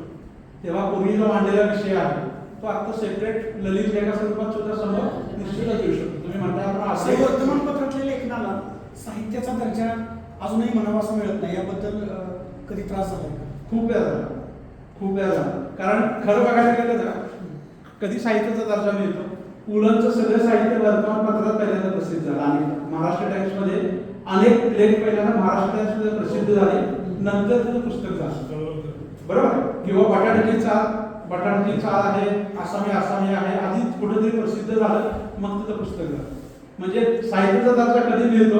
पुस्तकात प्रसिद्ध झालेलं पुस्तक स्वरूपात आलं तर साहित्याचा दर्जा. तोपर्यंत त्यामुळे त्यांचं झालं तर त्यांना मर्यादा सगळीकडे लिहायचे, मठामध्ये, लोकसत्तामध्ये, ललितमध्ये सगळीकडे लिहायचे. त्यामुळे ते झालं. आवडता साहित्य प्रकार कोणते? अर्थात विनोदी आणि रहस्यमय. पु ल देशपांडेचं दैवत आहे. गुरुनाथ नाईक, बाबूराव आरनाळकर, सुहास शिरवळकर यांच्या लिखाणावरच आम्ही पोहोचलो. त्यामुळं मजा बघा की जेव्हा हे सगळे वाचत होतो ना आम्ही, तेव्हा आम्ही आमचे स्वतःचे सुपरमॅन तयार केले होते. मी, माझा भाऊ आणि काही नाव. आता फॉर एक्झाम्पल सुधाकर आपलं गुरुनाथ नाईकची जे वाचत होते पूर्वी गुरुनाथ नाईक त्यांच्यासाठी त्याचं शिलेदार कथा असायची, गरुड कथा असायची, रातराणी कथा, शब्दवेदी कथा हे त्याचे हिरो होते. तर आम्ही आमचे स्वतःचे हिरो तयार करायचो. हा माझा हिरो म्हणजे तो काय करेल अशा पद्धतीने. किंवा बाबूराव आंबेडकरांचं काळा पहाड होता, झुंजार होता आणि धुरंधर धनंजय होता. त्या पद्धतीने आम्ही आमचे स्वतःचे कोणीतरी हिरो तेव्हा तयार करायचो, कारण ते वाचून काहीतरी वेगळंच वाटायचं. अर्थात मी परत अजूनही सांगतो, मी विद्यार्थ्यांना जेव्हा सांगतो ना वाचा, तर पहिल्यांदा सुरुवात मराठी म्हणजे विनोदी आणि रहस्यमय वाचायला सुरुवात करा, तर तुम्हाला वाचनाची आवड लागेल. पहिल्यांदाच एकदम कार्ल मार्क्स वगैरे दास कॅपिटल वाचायला दिलं तर पर्यंत लांबच. हे पण लक्षात घ्या. पहिल्यांदा तुम्ही गंभीर वाचायला देऊच नका. पण वाचनाची गोडी वाचण्यासाठी 10 रहस्यकथा वाच, मग त्याला बाजूला दे. आधी त्याला सवय लावा. आणि माझं तेच झालं. एकही माझ्या मते एकही न वाचलेलं पुस्तक नसेल माझं. इथल्या लायब्ररीमध्ये मी बालविभाग होता तिथं फुकट असायचं.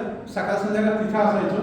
नंतर खालनं पुस्तकं न्यायला सुरुवात केली तेव्हा चंद्रकांत काकोडकर आणि दस काकडे हे 2 लैंगिक लिखाण करणारे लेखक होते. मी चुकून एक पुस्तक घेतलं, तिथं साठे नावाचे लायब्ररीत होते.